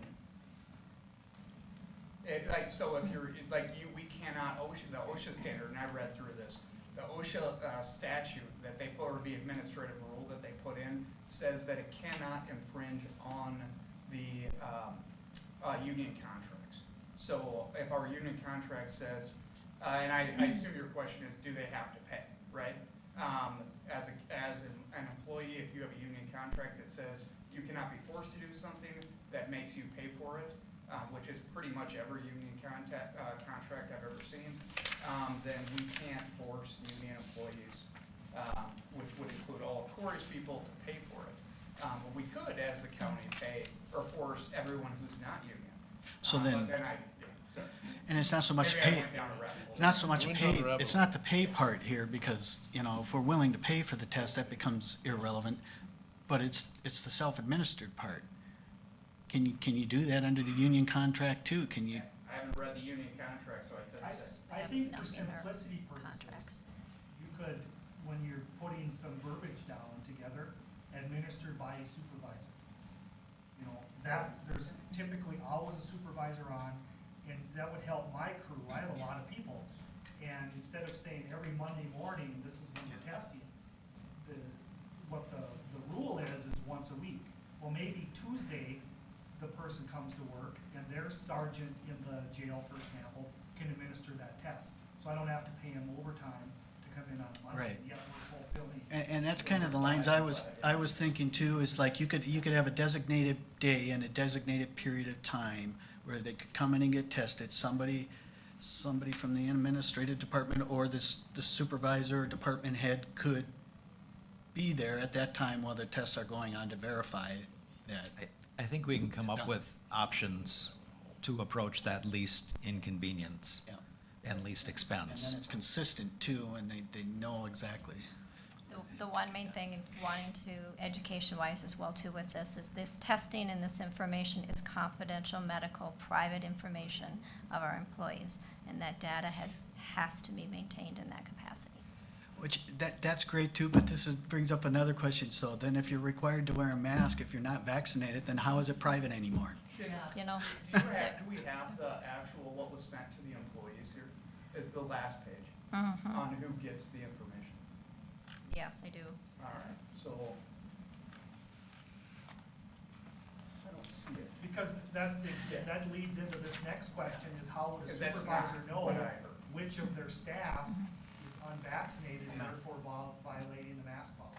And we don't need have to the, know. yeah, we don't have the email, but the email said basically to staff on the last page that, the federal government can get it, the state can get it, local government can get all of your information, and then anyone else who legally is allowed to get it, Sure. gets it, Yeah. so. Right.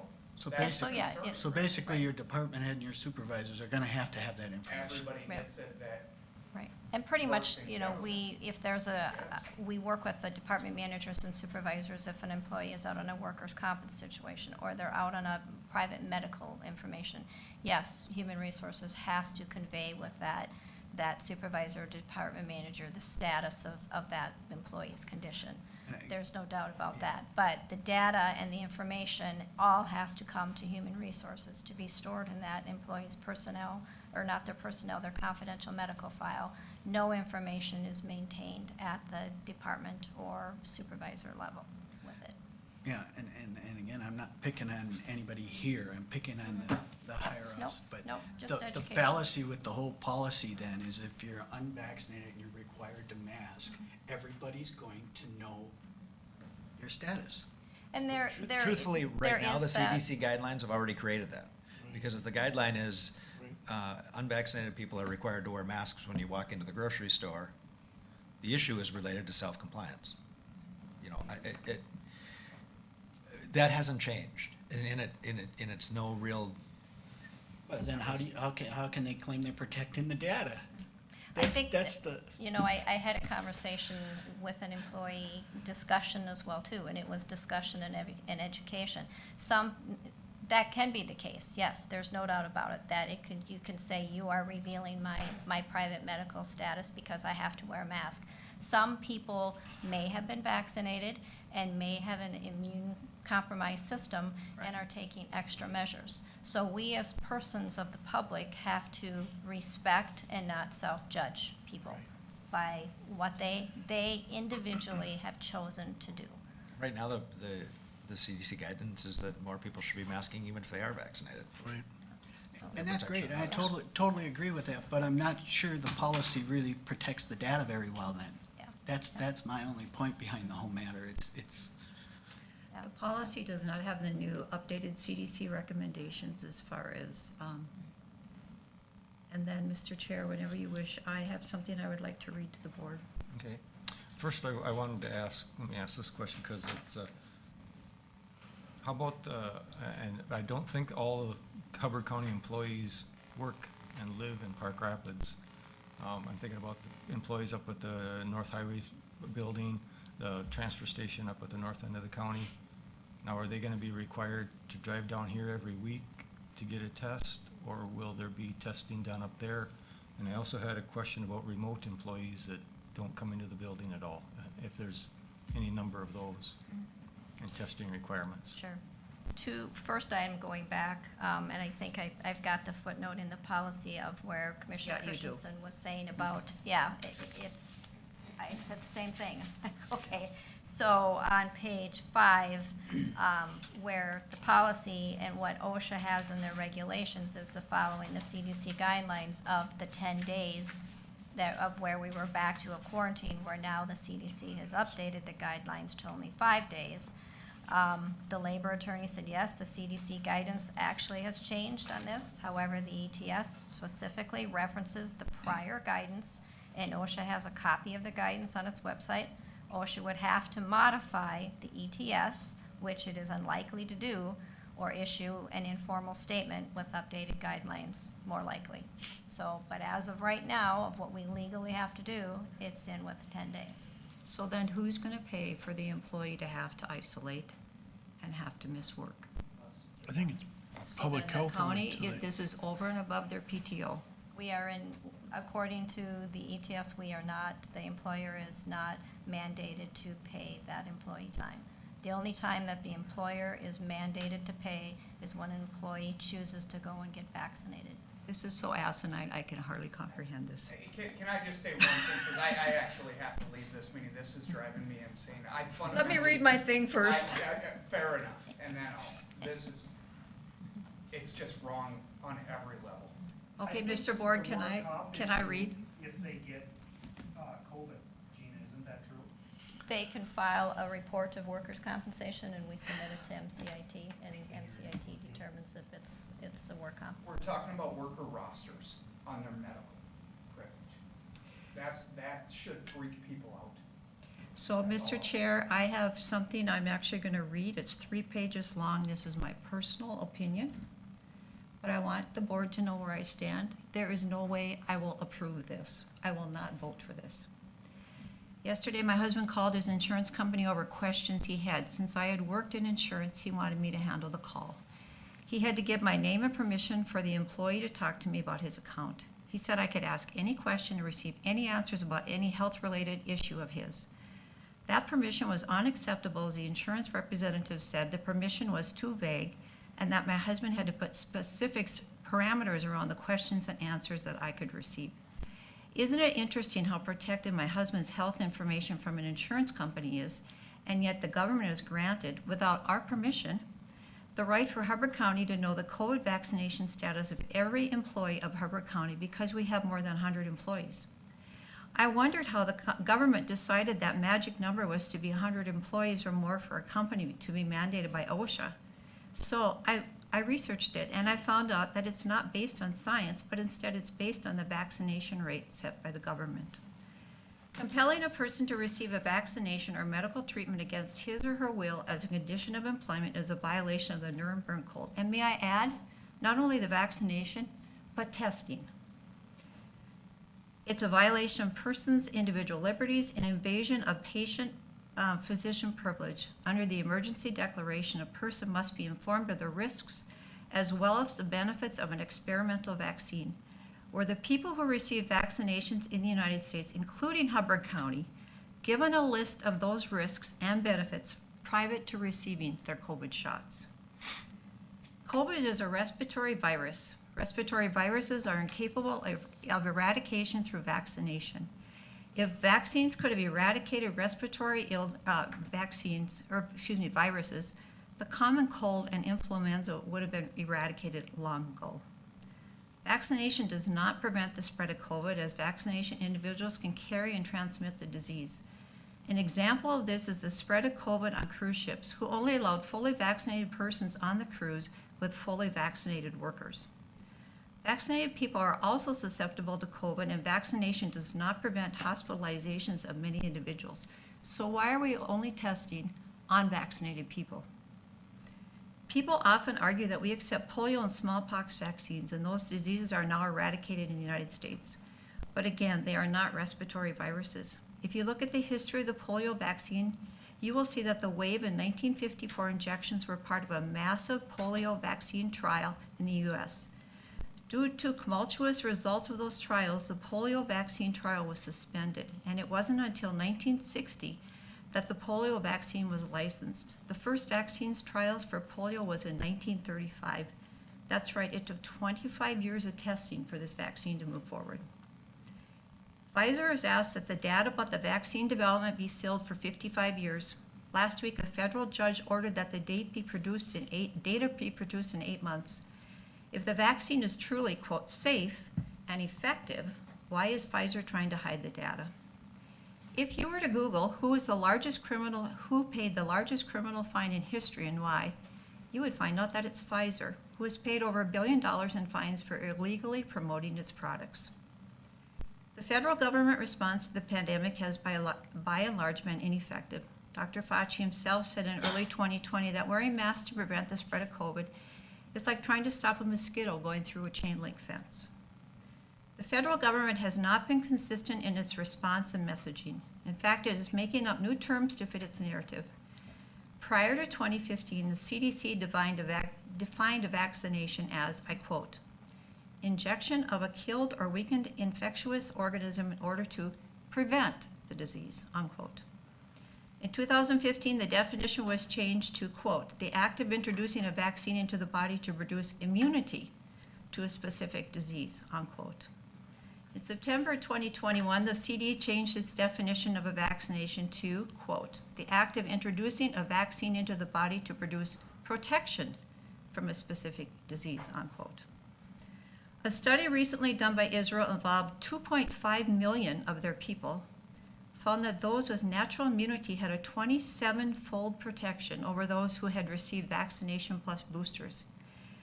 There are over 140 other studies supporting the same findings as Israel, yet natural immunity is not considered an option in this mandate.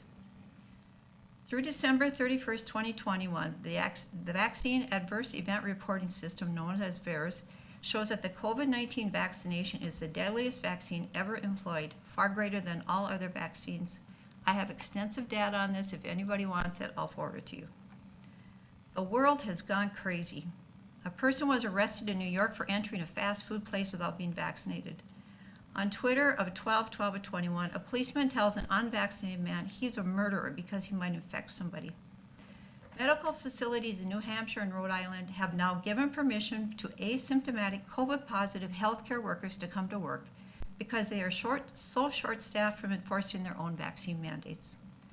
Doctors treating patients with the virus are being threatened with lawsuits or having their medical licenses revoked.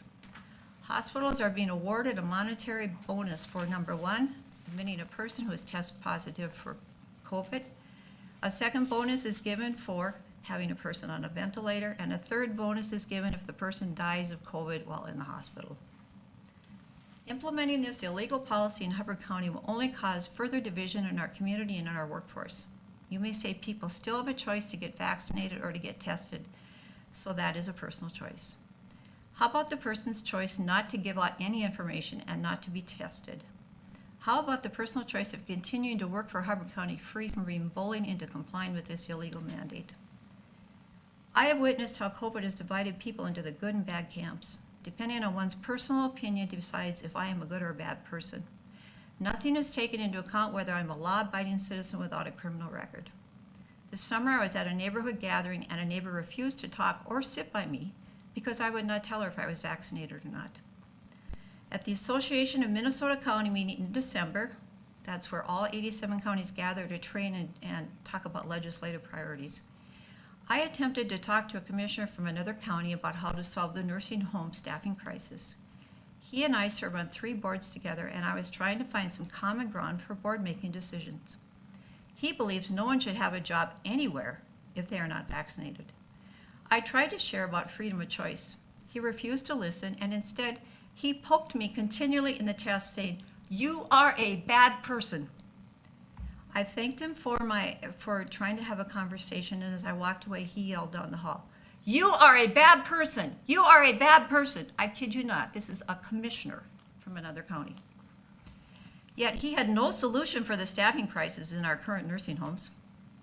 I am a board member of the Mojave-Otwa Board.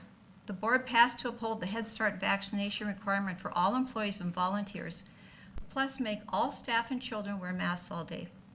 Several of the board voted against this, but the majority voted in favor, even though they were informed of the mental health crisis and the emotional development crisis of young children relating to mask wearing. Only one board member present was wearing a mask. When I questioned the other board members as to why they weren't wearing a mask when they're so eager to enforce this on 2-year-olds, all I got was excuses. A person recently died in the Hubbard County from a disease, and it was not COVID. This is a true story. However, because the person had tested positive for COVID in the last 90 days, the family was approached by FEMA. FEMA will give the family $10,000 towards funeral expenses if the family consented to list COVID as the cause of death instead of the disease. To understand the real issue at hand is complex. Follow the money. Currently, the pharmaceutical companies have no liability for the experimental COVID vaccine due to the protection granted by the state of emergency declaration.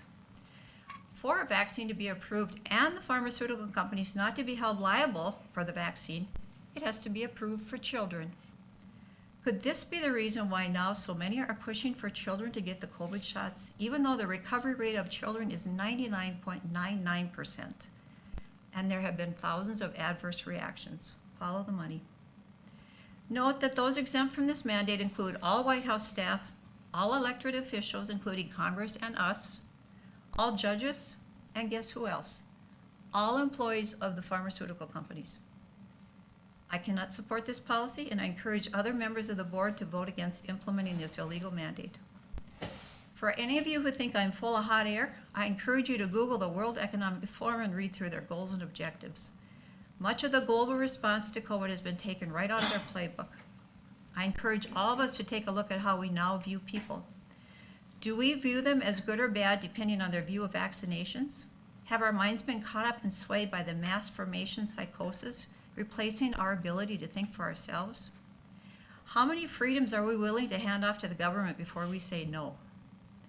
The Biden administration said early on they would not mandate vaccines, and here we are today debating whether or not to adopt a policy supporting the very mandate Biden promised he would not do.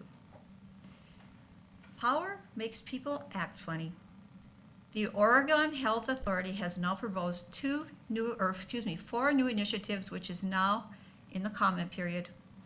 And note, before I tell you what they are, the Oregon Health Authority has rulemaking authority, and under Oregon law, they are charged with investigating and controlling communicable diseases and directing matters concerning the preservation of life and health of people across the state, which means they can implement the following four mandates without public representation through the legislation process.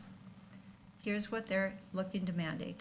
Number one, permanent statewide mask mandate in all public indoor spaces, including all businesses and all places of education, with a $500 fine per person per daily occurrence.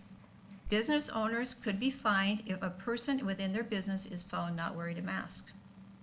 Number two, forced vaccination for healthcare workers. Number three, forced vaccination for teachers, which include public and private schools. And number four, roll out a digital vaccine health pass on March 8th. So here I am. I'm asking the board to consider there's more here than just adopting a policy which I believe is illegal. I am hoping the Supreme Court rules all mandates are illegal before our vote next Tuesday, but we do not yet have a ruling. Our founding fathers knew hardship, pandemics, tyranny rule, and when they wrote the Constitution and the Bill of Rights, they already knew about these things. They laid their very lives and livelihood on the line for the freedom of our nation. There is no provision in the First Amendment that says, except COVID, when it comes to personal freedoms granted. I am standing today for freedom to choose because it's the right given to us by our Constitution and the Bill of Rights. Each of us is responsible for our personal health, and it should have the right to choose what we put in our bodies, including a gene therapy that has not gone through even a 2-year testing period for safety, that has adverse reactions as is before it was given to the public. I am also standing for freedom and the right that I should not have to be tested if I choose not to be vaccinated. I stand for the right to work based on the skill and talent required for the job, not based on whether a person's been vaccinated or is willing to wear a mask and be tested weekly. I stand for the right of information and conversation not to be censored and removed for fear of a truth narrative coming forth that doesn't line up with the bigger agenda of those in power. And I stand for the freedom of our country based on freedom that is a beacon of hope to nations across the world. I stand for freedom of choice because it's the right thing to do if we want to keep America free. People in Hubbard County and all across the nation are standing, some with great career and financial loss. The least I can do is stand for them, to stand for freedom, and I will not vote for this. Thank you. You know, I know this is it's a political hot plate. I didn't realize that we were supposed to come up with. You didn't have to. I just did. Wow, because I've probably could have wrote a lot myself, but I just look at it this way. You know, we have a personal responsibility to humanity, whatever that may be, and whatever your choice that you choose or choose not to do. I agree with Dave, no financial hardship on employees. I get it. I don't have any issues with that. But I have a question for you, Marlee. Yes? So, you know, being a supervisor and you see people, you know, and come and go that are sick and all the different excuses, but tell me about the lungs. If you get some variant of COVID, whatever they come up with, is there a lot of permanent damage? I mean, do you think that if people had questions if this is good or not, to take the vaccination or not take the vaccination, what effects does it really have in your lungs? Is there any, what do they look like? There is starting to be data on the lungs post-COVID, and they do show scar tissue. Not in everybody, it just depends on the people who get the long COVID symptoms. People who have ongoing shortness of breath, ongoing lung tightness, there's ongoing cardiac issues for some people. So that, from the public health perspective, it would be, and I'm not saying anything about this, this is an OSHA mandate, this is not a public health mandate. So this is speaking from a public health perspective. When you're talking about a novel virus that is going to impact people differently, and we are seeing now people who have very, very, very long-term effects. So we would recommend the vaccination because that is your best chance to not only not have to, if not get the disease or get a milder form of the disease, and then not have to deal with the long-term effects. Stay off a ventilator, stay out of the hospital. Those are the goals that we want. We don't want people to be sick. We want people to live happy, normal lives and be able to go out without masks and to be able to not have to worry about missing out of work. So, you know, there's a lot of questions about vaccine safety, but the data that we have is proving to be very safe. And, you know, I'd be happy to show more information on that. And the other data that it shows extremely excellent coverage for people, keeping people from dying and keeping people out of the hospital. And ultimately, that's really our goal. We want a happy and healthy population who is out there working and thriving and not having to be in the hospital. That's the whole goal of vaccination. And to not have to have the long-term effects. And if I might say to the board, I'm not debating vaccine, not vaccine here. I'm debating freedom of choice versus a government mandate. Mr. Chair, I'd like to add something to this too, and I hope everybody understands and will indulge us a little bit. We're being asked to make a really,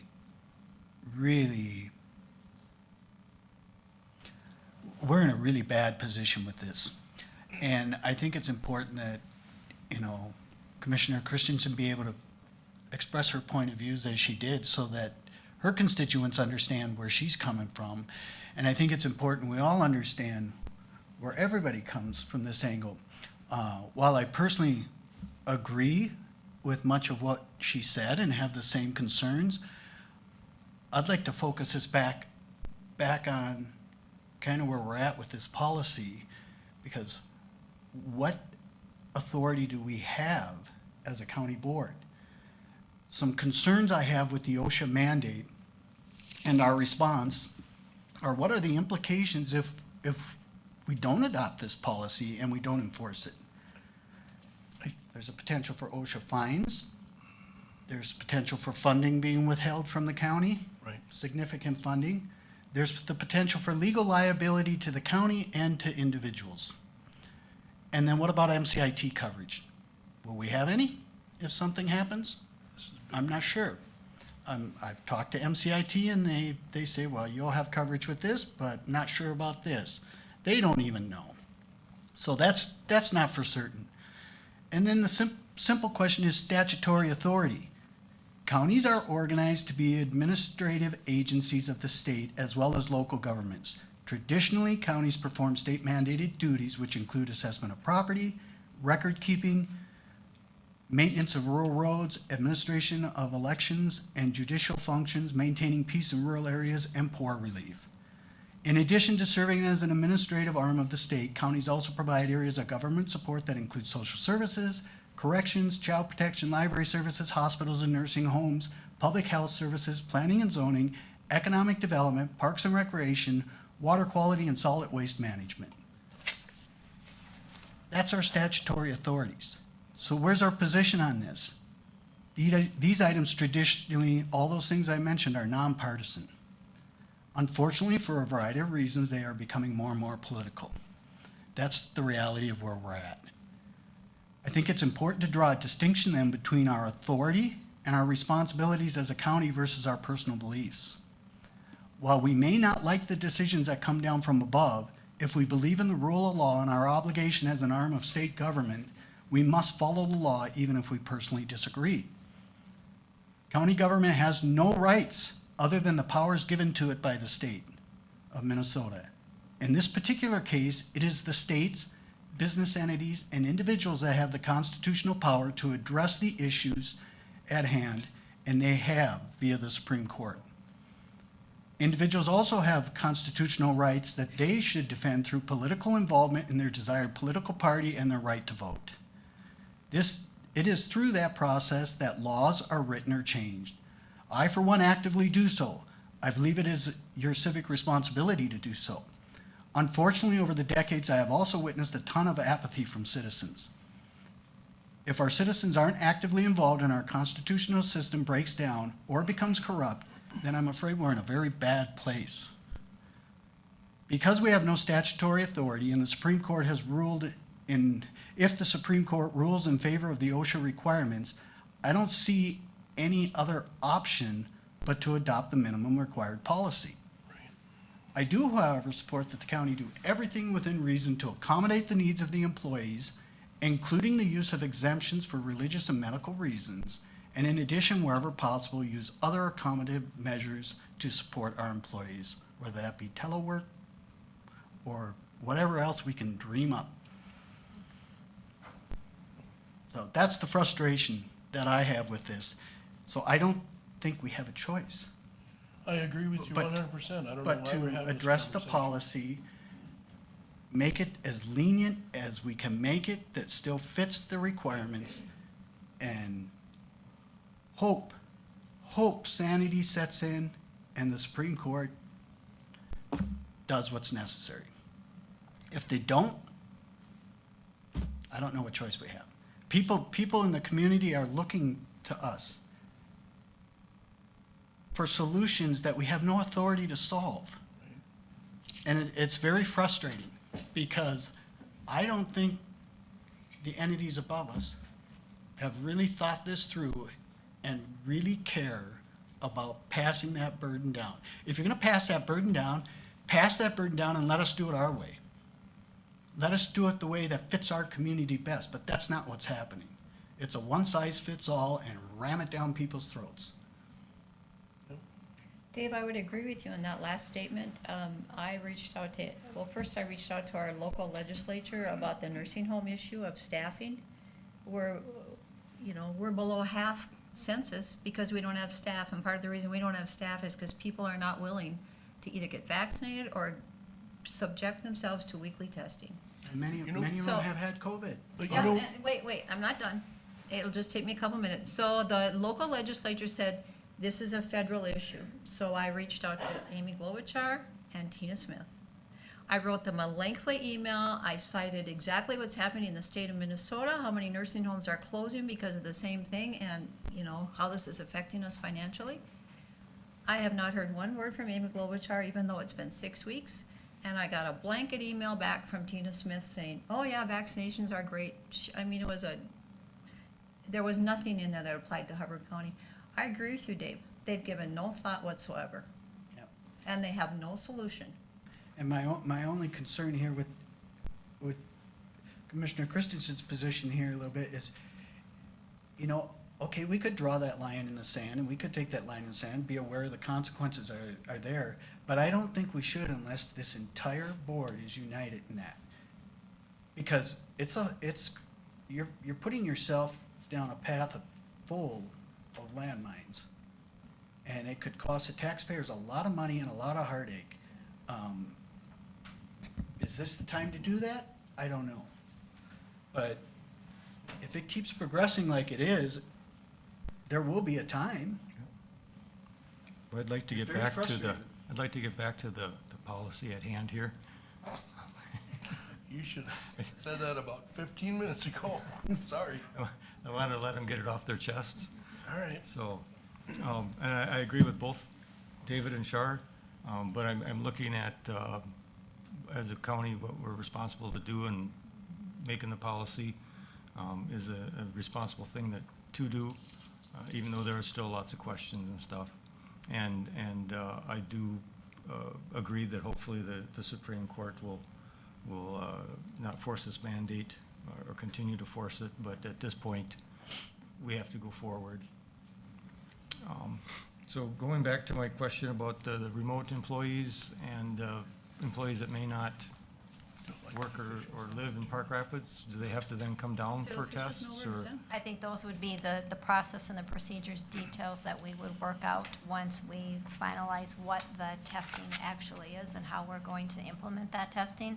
There may be, there's provisions in here that it can be a telehealth provider, that to me then would be, is they would go online, correct? To be able to do that. So those are the options that are out there with that then as well too. Okay, and then a remote worker that doesn't come to the building at all, they still have to get tested, or? Currently, our telework commuting policy is not 100%, so we are having people come into the workplace. Okay. The mandate is that if someone comes into the workplace once in a 7-day period, they have to be tested. So those are questions of, is this beyond a different discussion from our telecommuting policy? And is it up to a supervisor, department manager to be able to work with an employee for remote work 100%? How is, then is it to the department manager to determine how their department is going to run? I mean, we obviously were in that situation prior with COVID when we were shut down. The building and things were shut down as well too, of what department managers and supervisors, how they operated their departments. So that is the question to the board, is that your wish for department managers to be able to have that ability to do that? Can all, we've talked about it before, can all positions telework or work remote? No, they can't. So then, if they can't, what are we going to do? Right. The other part with this is wanting just to get out in the discussion as well too. This is the ETS, Emergency Temporary Standard. This standard is good for 6 months, July 2nd, 2022. So I've heard that there's also discussion that's starting to get started on whether they want to make this permanent. What you're discussing now is what we are going to do if this is a ETS, Emergency Temporary Standard, for 6 months. Something else happens down the line, we'll deal with it down the line. We don't even know. But for right now, so basically if you're saying an employee is going to be held harmless, we're pretty much going back to the days when the federal government gave the FFCRA money that employer had to pay an employee who was out with COVID. If you're going to then go with that process, that anyone who calls into HR that has COVID, they have to provide us their positive COVID test, and they're out for the CDC guidelines number of days, and that's full paid time. Okay, again, keeping in mind, are you going to do that now for only 6 months? And what could that possibly cost you down the line? The union labor contracts do not address COVID, do not address what we're going to pay. So this is something, and why we have received business agents who have reached out to us, what is Hubbard County's plan or what is Hubbard County's stance? A discussion I had was if we're looking at either having like a public health clinic or something to this effect that the employer is going to, provide for testings, there's probably not going to be a lot of discussion about that. But you have to look at the long-term or the long-term effect of the number of employees that we have. You know, the policy and the mandate also provides that if you get COVID, you don't have to test for 90 days. So that gives us a break, you know, a little bit there too, with the number of people that could possibly or are testing positive. So I would make a comment that I heard from the administrators of the Ramsey County policy, when Hennepin and Ramsey County were given a presentation relative to the rest of the county administrators. And Hennepin and Ramsey County moved to adopt this policy the day after the ETS was issued. And for whatever reasons that they did, but he admitted they had conversations with their staff. They have 4,000 employees in Ramsey County. 40 people contacted him directly because they didn't understand, or they weren't compliant, or they weren't doing this, or, you know, and you know, down in the cities, they have a different vaccination rate, they have a different compliance rate, they have, what he told each of them is, we're doing the best we can by the 4,000 employees we have and the 500,000 people that we're responsible for in our communities. And I know it's emotional, and I know that not everybody agrees, but we're doing the best that we possibly can. And I think he said in every instance of everybody he talked to, they all determined that was at least satisfactory, that the group is governing for the needs of the many rather than the individual, which is, I think, one of the points that Commissioner Christensen is making. But from my standpoint and Gina's standpoint, the rule is the rule until it isn't the rule, and there's a process whereby the rule is being challenged. If it ends up being changed, then it ends up being changed. But for right now, we're bringing this before you because that we believe is our responsibility. And So, Gina, I don't see anything in here, if I'm working with Tom in an office and Tom tests positive for COVID, I don't see anything in here that then I have to go home. Those are, I mean, we've been doing those protocols that we've had in our preparedness plan for the last 2 years with COVID. So we Yep, have and those. so, but that's not in the policy, so if I'm working with Tom and Tom gets COVID and I have to go home for 10 days, who pays my salary? We determine if there was close contact. If with that, we determine that first. If so, then, yeah, then if an employee has to go home before when there was the FFCRA money, but there is But there is no money anymore, so if we're gonna enforce this, but the response policy is still in force. Right. That was implemented. Yeah, is what we've been doing. It's what's been happening, what we've been doing. First option is can the employee work remote? If they can't work remote, then they're home on their time, and we're not paying for their time. not after the FFCRA. Okay, so I'm gonna suggest to the board that we really need to think about this. You all know where I stand on this. If we're gonna be spending employees home, even if they test positive for COVID and let's say they test on a Monday and they don't get their test back till Thursday, so they've already been to work for 4 days. What, employees should not have to use up their PTO time over this. And this is, you know, Dave always says government is slow, so it's reactive. This policy is reactive as to where COVID is right now. And Marlee, you know more about this than I do, and thank you for your hard work. I'm not picking on you at all. But we've already seen that COVID has evolved to something totally different than it was before. And really, the current vaccination out isn't even working for the new strain. And the new strain is similar to a common cold. And so this policy isn't even keeping up with what's happening in the rapid movement. But we as a board need to decide how we're gonna fairly treat our employees if you're gonna adopt this policy. Say I have 10 days of PTO and I'm working with a group of people and I get sent home 3 times in a year. That's 30 days. A significant number of county boards extended the FFCRA guidelines at their own expense without that compliance. Greater Minnesota did not do that. And I don't disagree, and I would kind of extrapolate from the previous comment and the consensus of the board that we want this to be the least inconvenient to the employees and to not have a cost component to the employees, that we would probably propose some money relative to time away, if it comes to that as well. Yeah, I don't, you're just gonna have to Just pay it. look at ARP funding for it. Yep. If it takes $300,000 to $500,000 to do it, that's what it takes. And, just from last week to this week, I probably have 5 to 10 calls of people out with COVID. This is part of life. We are gonna have to learn to live with this. Right. This is not going away. But then, if this is 5 years down the line, then we're gonna continue to pay people to be out, but if they call I and don't say know. they have the That's flu, what the board, then you have to pay. yeah, see? We've opened a can, someone above us has opened a can of worms without any solution and telling us that we have to enforce it. They dumped those cans of worms right on us. We gotta figure it out. We're looking for you, for that fine leadership. Thank you. Jeff, do you have the name of the county that voted not to?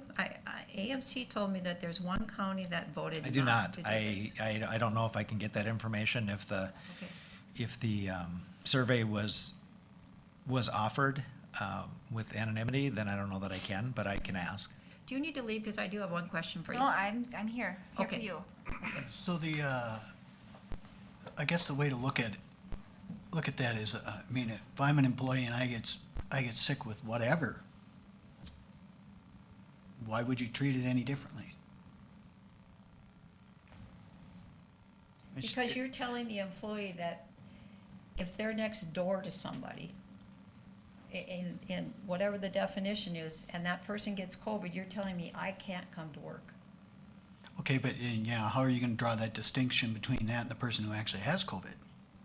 How are you gonna do that? Well, I'm assuming if Tom tests both have to- positive they and I both don't, have to do go I home. get to come back to work then, or do I have to still stay home because I was too close to Tom? The CDC guidelines now have changed with that exposure. I didn't bring them with, but if you're exposed to someone with contact, you have to still quarantine for 5 days. If you have no There you go, Dave. symptoms, you can come back, but you have to wear a mask for 5 days. But exposure doesn't mean incidental contact. I mean, there's Right. There's- clear guidelines. there are for clear close guidelines contact. relative to that, and that's the long road that public health has been rowing on for 2 years, is trying to help to parse out and clarify those guidelines, and they're reacting as well to a situation that's evolving. And I do think that some of this you can spell out, and then you just have to have, because the guidance is changing.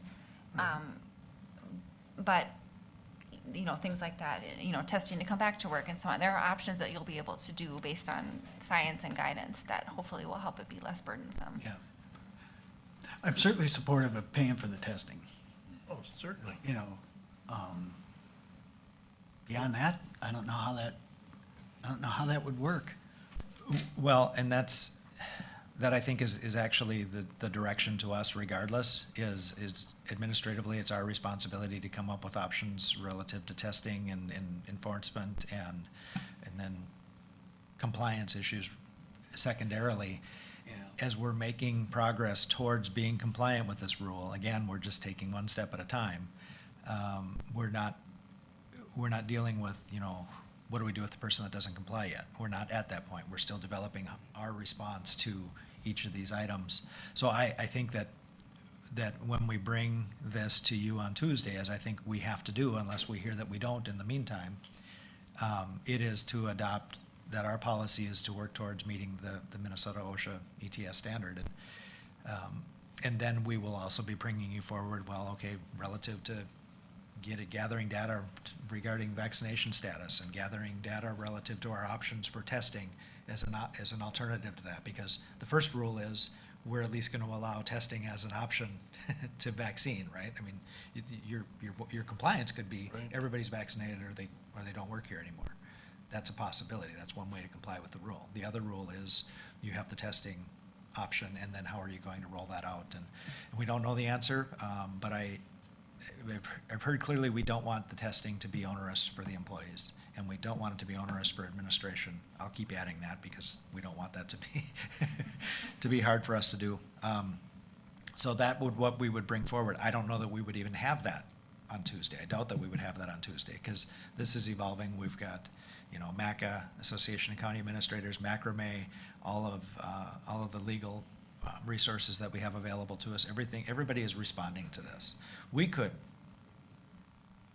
have done what Hennepin County or Ramsey County did, because that's what we thought was the right thing to do in our community a long time ago, but we didn't, because we didn't, right? So we have the ability to enforce above the current rule. We just have the responsibility to at least enforce to the current rule. Mr. Chair, in the spirit of getting through this thing, can we start from the top, start going letter by letter through this thing and restrict our questions and comments to the particular item we're discussing at the moment? Yes. And then at the end, we can do more if we want. Do we, We need to get through this. And do we even need to cover it all? I'm not entirely sure that we need to go through the proposed policy line by line. Well, where there might be some changes or questions. I think all of the changes and questions are kind of summarized in the general conversation of what is the board's determination relative to implementation. Well, looking at testing, if we're looking at a $15 to $40 per test, say there's 100 employees that aren't vaccinated, just as roughly half, you'd be looking at $1,500 to $4,000 a week for testing. If an employee is out with COVID, what are the number of days? Are we going to limit it to 5 days, or are we going to give it an unlimited number of days? Well, according to the mandate, it's the 10 days, the prior CDC guidance, unless OSHA updates that. But like I say, according to the labor attorney, OSHA has not updated that yet. So it is that they need to be out 10 days once we adopt this. Okay. Currently, right now, they're being advised the CDC guidelines of the 5 days. So I know we had an employee that was out for 10 days, but then I can't remember the reason why. It ended up being like 20 days out. So we're gonna cover that? That's the question. Just throwing it out there. Well, we're sitting on how many hundreds of thousands of dollars, aren't we? Yeah, but our goal is to do something productive with We that are. money, We are. really. What are we sitting on? So one question I have. Relative to what? The ARP funds? Yeah. $3.1 million, $3.01 million. We've talked about many things, but under item G, we haven't strictly talked about whether we're having a vaccine mandate or not. I think, not? I'm hearing I pretty am clear not now. for You know, it mandate. sounds like anyone I wants think, to quit. I think that's exactly the point that I just made, is we have the option to simply say vaccines or no. Right. But I think the incumbent thing is to at least be as flexible as possible and allow for a testing option. Yeah. Otherwise, we'd be looking at hiring quite a few new employees. And where would you find those? Exactly. Nobody wants to work. No. Nobody wants to work. No, there are a lot of people Nobody that. wants to work, There Charlie. are a lot of people willing to work, No. but they're choosing to have the personal freedom to choose over a mandate. There are people that have quit at Heritage over this. There are people that have quit in other areas that did not want to quit. But this is a moral issue to them. So back to that mandatory testing option, yes, I would remove from the policy mandatory vaccination along with the resolution then as well too. And then in item G, I would remove that first sentence. And then we are going to allow people to apply for exemptions and. That's ADA, that's Yep. standard. Yeah, the exemption, in this case, the exemption is treated the same as testing required. So do we have that process in Yep, place? yep, we would. So who gets to decide if their medical, or if their religious or medical exemption is good enough? It doesn't matter for this policy, Right. because if you have an exemption, you're still subject to testing. So it's really important to know that that doesn't come into play relative to this rule. And And I would then- handle any request for accommodation exactly the same as being handled now as well. That's required by the ADA. And my last question is, Sorry, as a department head, I'm just curious, who, under this policy right now, who would? We as haven't, the department we have head- not identified our testing protocol. Sorry. That's what I'm saying, is the next thing that we need to do is we need to work out scenarios to accommodate that. I mean, if we can utilize a vendor and everybody can do it via telehealth and it's all populated, if we've got the money, And the same thing that's asked every time we do something in the ordinance arena. Who's responsible for enforcement? Are we going to leave that up to the department heads to apply this policy then? Yeah. As they see fit in their department within the spirit of the policy? I think you have to, just like any other policy, the department head runs their policy like they see fit under existing policies, and they should be no Yep. different. So what is the current enforcement policy relative to our other ordinances? Policies, not ordinances. Ordinances go. All right. No, Yeah, no, those no, are I different. understand, but I'm asking the same thing. So we operate on a complaint basis, Right. right? So we operate on a complaint basis, and when we get a complaint, we have a responsibility to investigate, okay? And if somebody is making a claim or somebody is taking action, we have a responsibility to investigate. Truthfully, I think that our enforcement would be relatively the same. Agreed, no, I was just clarifying. I Ordinances are yeah, I Sorry. was getting to a different, Sorry. I was But- getting to a different point with that. Going down a different road there. you do have the difference though with an ordinance violation if that is not fulfilled. Compared to this as an OSHA mandate, you have an OSHA fine. I understand that. $13,600 per violation. Is that then, are you going to say the department head is responsible for that violation? $136,532 per violation for willful or repeated. Is the department manager gonna be responsible for So you're that? telling me if I'm an employee and I'm not wearing a face mask, the first time the county's fined 13,000 and the next time the county's fined 136,000? So you're gonna have a police mask person on staff to go around and make sure No, I'm everyone's just wearing a saying mask? what what OSHA, their penalties are. So if we have somebody who doesn't tie off, who's cleaning the windows, and they get cited, those are the types of penalties that, as an entity, we can encounter. So then how do you relate that to here? This is exactly the same way. OSHA does not hand out fines. They do not have a police that's walking and issuing fines for everything that's done incorrectly. It's complaint-based. It's incident-based. If we have an incident, there will be an investigation. If it's found that we were negligent, then we will have a fine. And where is that gonna be relative So if to? we have an employee that complains about a different employee, that will initiate an investigation. We have, I would argue, the same responsibility to protect the people who want vaccinations and don't want unvaccinated people in our building, as much as we have to protect the right of the one that doesn't want to get vaccinated. That's the real problem here. This will do much on either side for employee relations.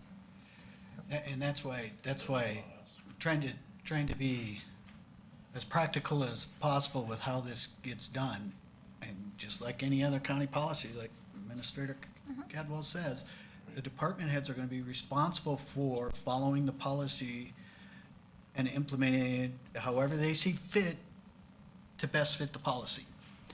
And then it'll be complaint-based after that, whether an investigation has to be done, whether they're not.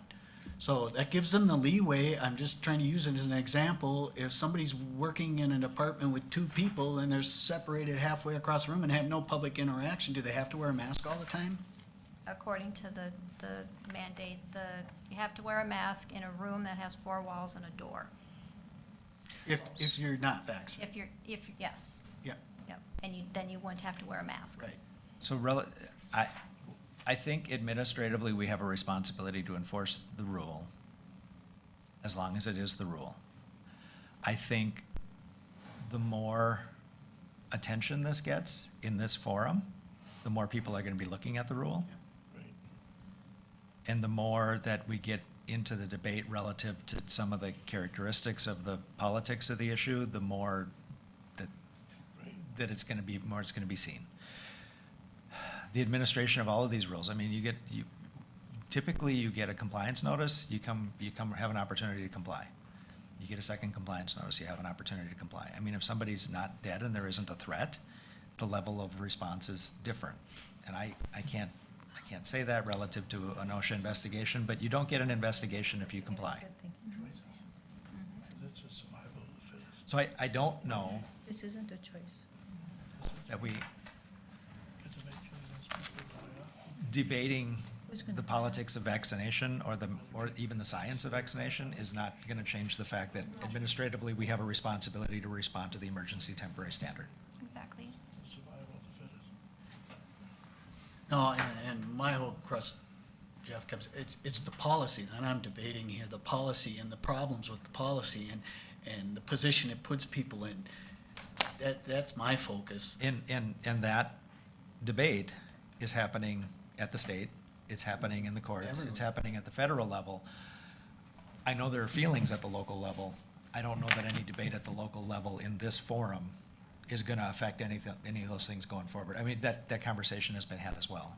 Which leads to, the comments I made. I don't know that we have a choice. You don't have a choice, do you? The one county that they didn't say they weren't going to comply, they simply said that the rule exists and we don't have to make a decision based on it. And so that, Right. they're making best efforts, the board is not taking action because administratively they have to reply with the standard. So they weren't saying they weren't going to comply, they were simply saying we don't have to take a position. Which board was that? I do not know. The question you asked earlier, the same answer is I do not know. But they didn't say we're not going to comply. They said we're not going to make a decision because we don't believe there's a decision to be made. So in summary, I think you got enough sentiment from this board to adjust the policy as best it can be. So to reiterate then, the two things that were mainly for me as well too, is that your stance is that Hubbard County will pay for testing. Yep. And Hubbard County will pay for any time out for an employee to test That's a tough one. or to recover if they have COVID, if they get COVID. We don't, I wouldn't go that I far. wouldn't, no. I would not go that That's far. Not step why I'm in there. asking for I clarification. just go with the testing. The two things that Testing? I've heard Okay. is that they're going to allow a testing option and not require 100% vaccination, Mhm. and that we're going to pay for the testing. Testing only. This policy, the only change over what's occurring right now is the testing part. So the only thing that I think we need to make sure so we don't inconvenience the employee anymore is to cover the cost of the testing, any more than what they're already dealing with. We're just not piling on any new things. We are, because we're piling on required face masks. And whether that. We're not, Shar. We're not doing that. But And whether make it- that was- Make it real clear that we're not doing that. We're being forced to do that. It's not us. Yeah, but Jeff brings up a point that I brought up at the Mojave Board. And that was, okay, so Jeff is saying already the CDC is saying if you're not vaccinated, you're supposed to be wearing a mask. So I'm asking the public, if you truly believe that, why aren't you wearing a mask? And if you look around, I could care less if anybody here is vaccinated or unvaccinated. That's not the issue. But by adopting this policy, that's something different that we're putting in place here. No, we're just saying we're complying with the standard, and the standard hasn't changed. If you're not vaccinated, you're supposed to be masking in public. That hasn't changed. People's compliance with that, or their compliance with the speed limit are, when does it endanger lives? And that's why this has become political, is because the determination of when does that endanger lives is basically what's being contested. We're complying with the rules and that's as minimum as we can. And we're also trying to protect county resources. If we do all of a sudden start getting violations and having to pay hundreds of thousands of dollars, I don't think our bosses, our residents of Hubbard County would be happy with us.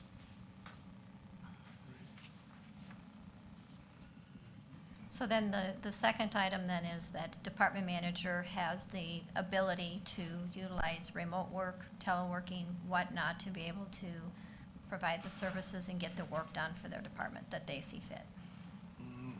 If they can. Yeah. Well, yeah, and I would apply that as liberally as they can.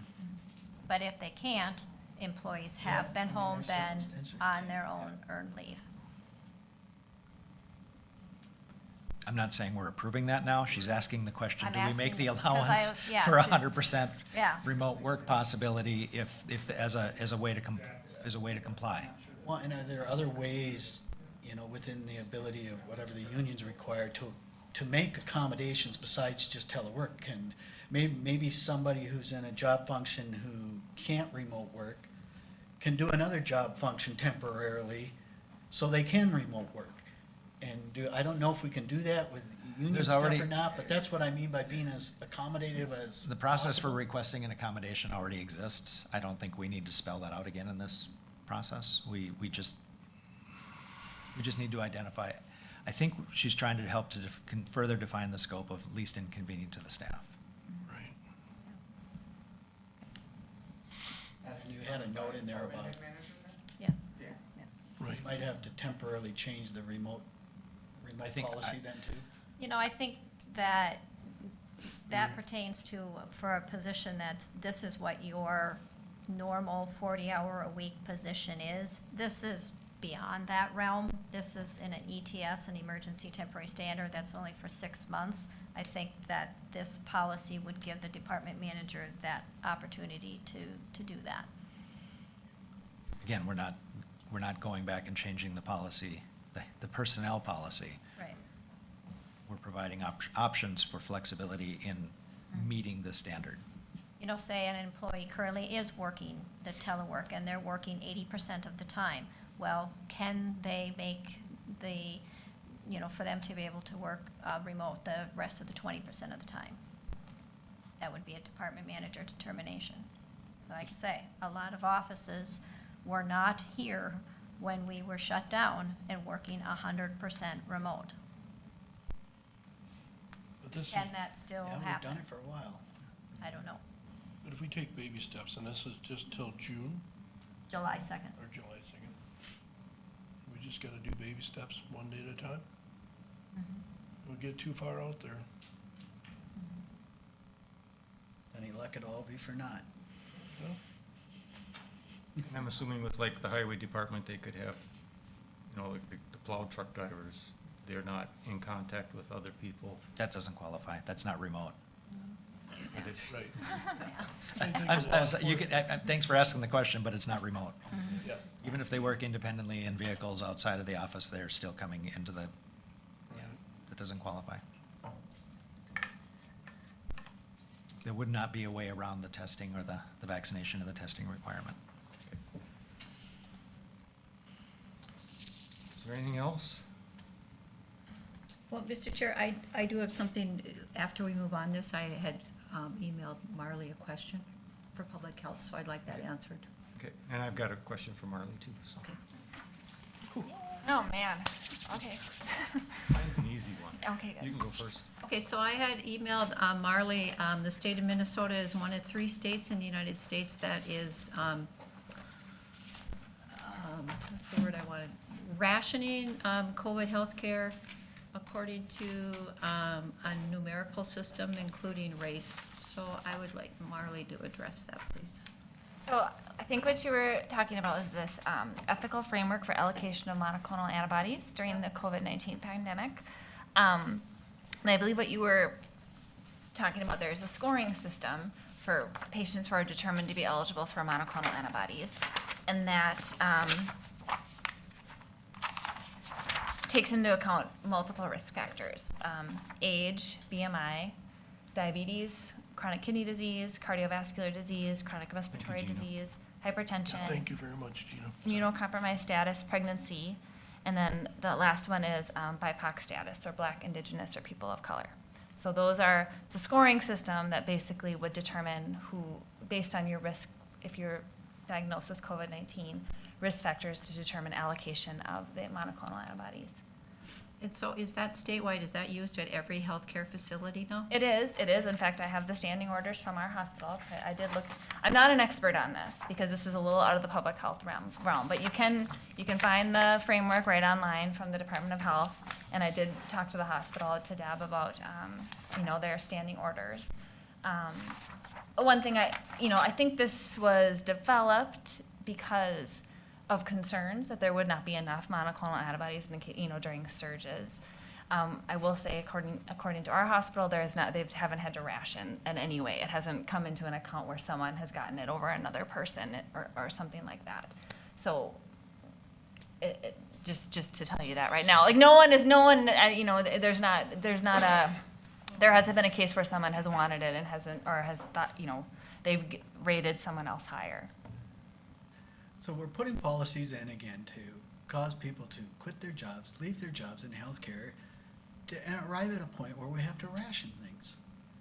Well, and this is just about the availability of these kind of, I rest my case. This is an emergency plan. There isn't currently a rationing in there place. isn't currently rationing. This is, We do these emergency are planning all the time. these are these medications that are new and aren't, you know, quickly produced. And so I believe that is, so, you know, especially during, when they first came out, they, you know, there's only so much to go around, especially for a new medication. It's the same as when we started vaccinating a year ago, and we would get 40 doses a week, you know? And so this was developed to address the fact that sometimes those allocations vary, and that's just production, Right. et cetera. But it doesn't say that. It just applies it broadly all the time. And I will say that currently there's a lawsuit against the Biden administration because they have decreased and are rationing the production of some of those things that are needed in that. And not for the state of Minnesota, I'm just stating overall. And so there's a lot of moving parts here. Well, and there, you know, again, some of this is science changing. So with the Omicron variant, the monoclonal antibodies that were used with Delta and previous is not as effective, so they've had to move to a different. And I apologize, I don't know it right off the top of my head, but there's less of the one. So things like that may come into account, and that's not based on rationing. It's just what is working against this virus at this time for the people who are most sick, and making sure that the right people get it, the people who are most at risk from severe complications. Then my question, we went through the committee lists. I don't know why it's not on the list. Okay. I mean, I think there's always been a commissioner. Before you, it was Cal. Okay. And Of course, I'm talking about Healthy Hubbard Healthy County. Hubbard County. It used to be Healthy Park Rapids. It's basically our public health advisory committee. So Does it stand on its own? it's Do we just yeah, need- I run it out of the hospital, but Do we- it's community Do we just members. need to add it to the list then? Yeah. Healthy Hubbard County 2030 is what it's called. We meet tomorrow. Hey, I want that. I have, You've got one up in Bemidji. we'll talk about it. Okay. Beyond that. All right. Well, you guys fight it out, duke it out, whatever. That's Okay. fine. Yep. Okay, that duking it out will take place here after today's meeting. Great. Right now. Yeah, everyone loves 12:30. public health. Thank you, Marlee. Anything else you need from me? Okay, thank you. Marlee. Appreciate it.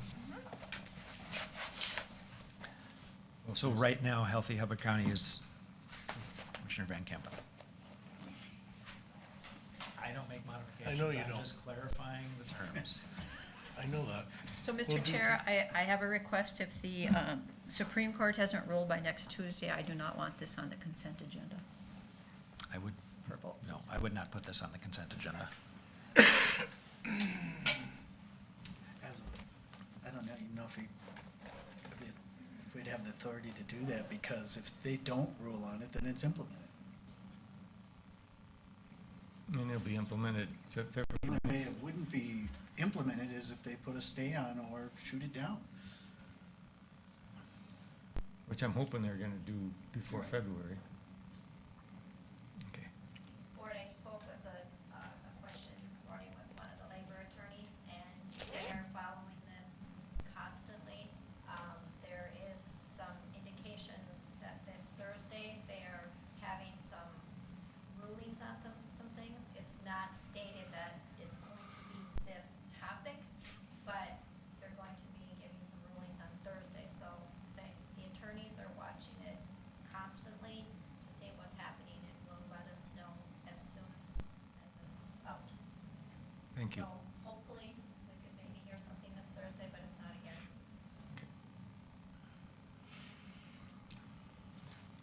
Well, if there's nothing else, motion to adjourn? We have to. Do we have to? Anything else? I move to adjourn. All right, I'll second it then. All those in favor? Aye. All those opposed can stay? On Ted. We need to duke it out. Meeting, we're required to do that? Je-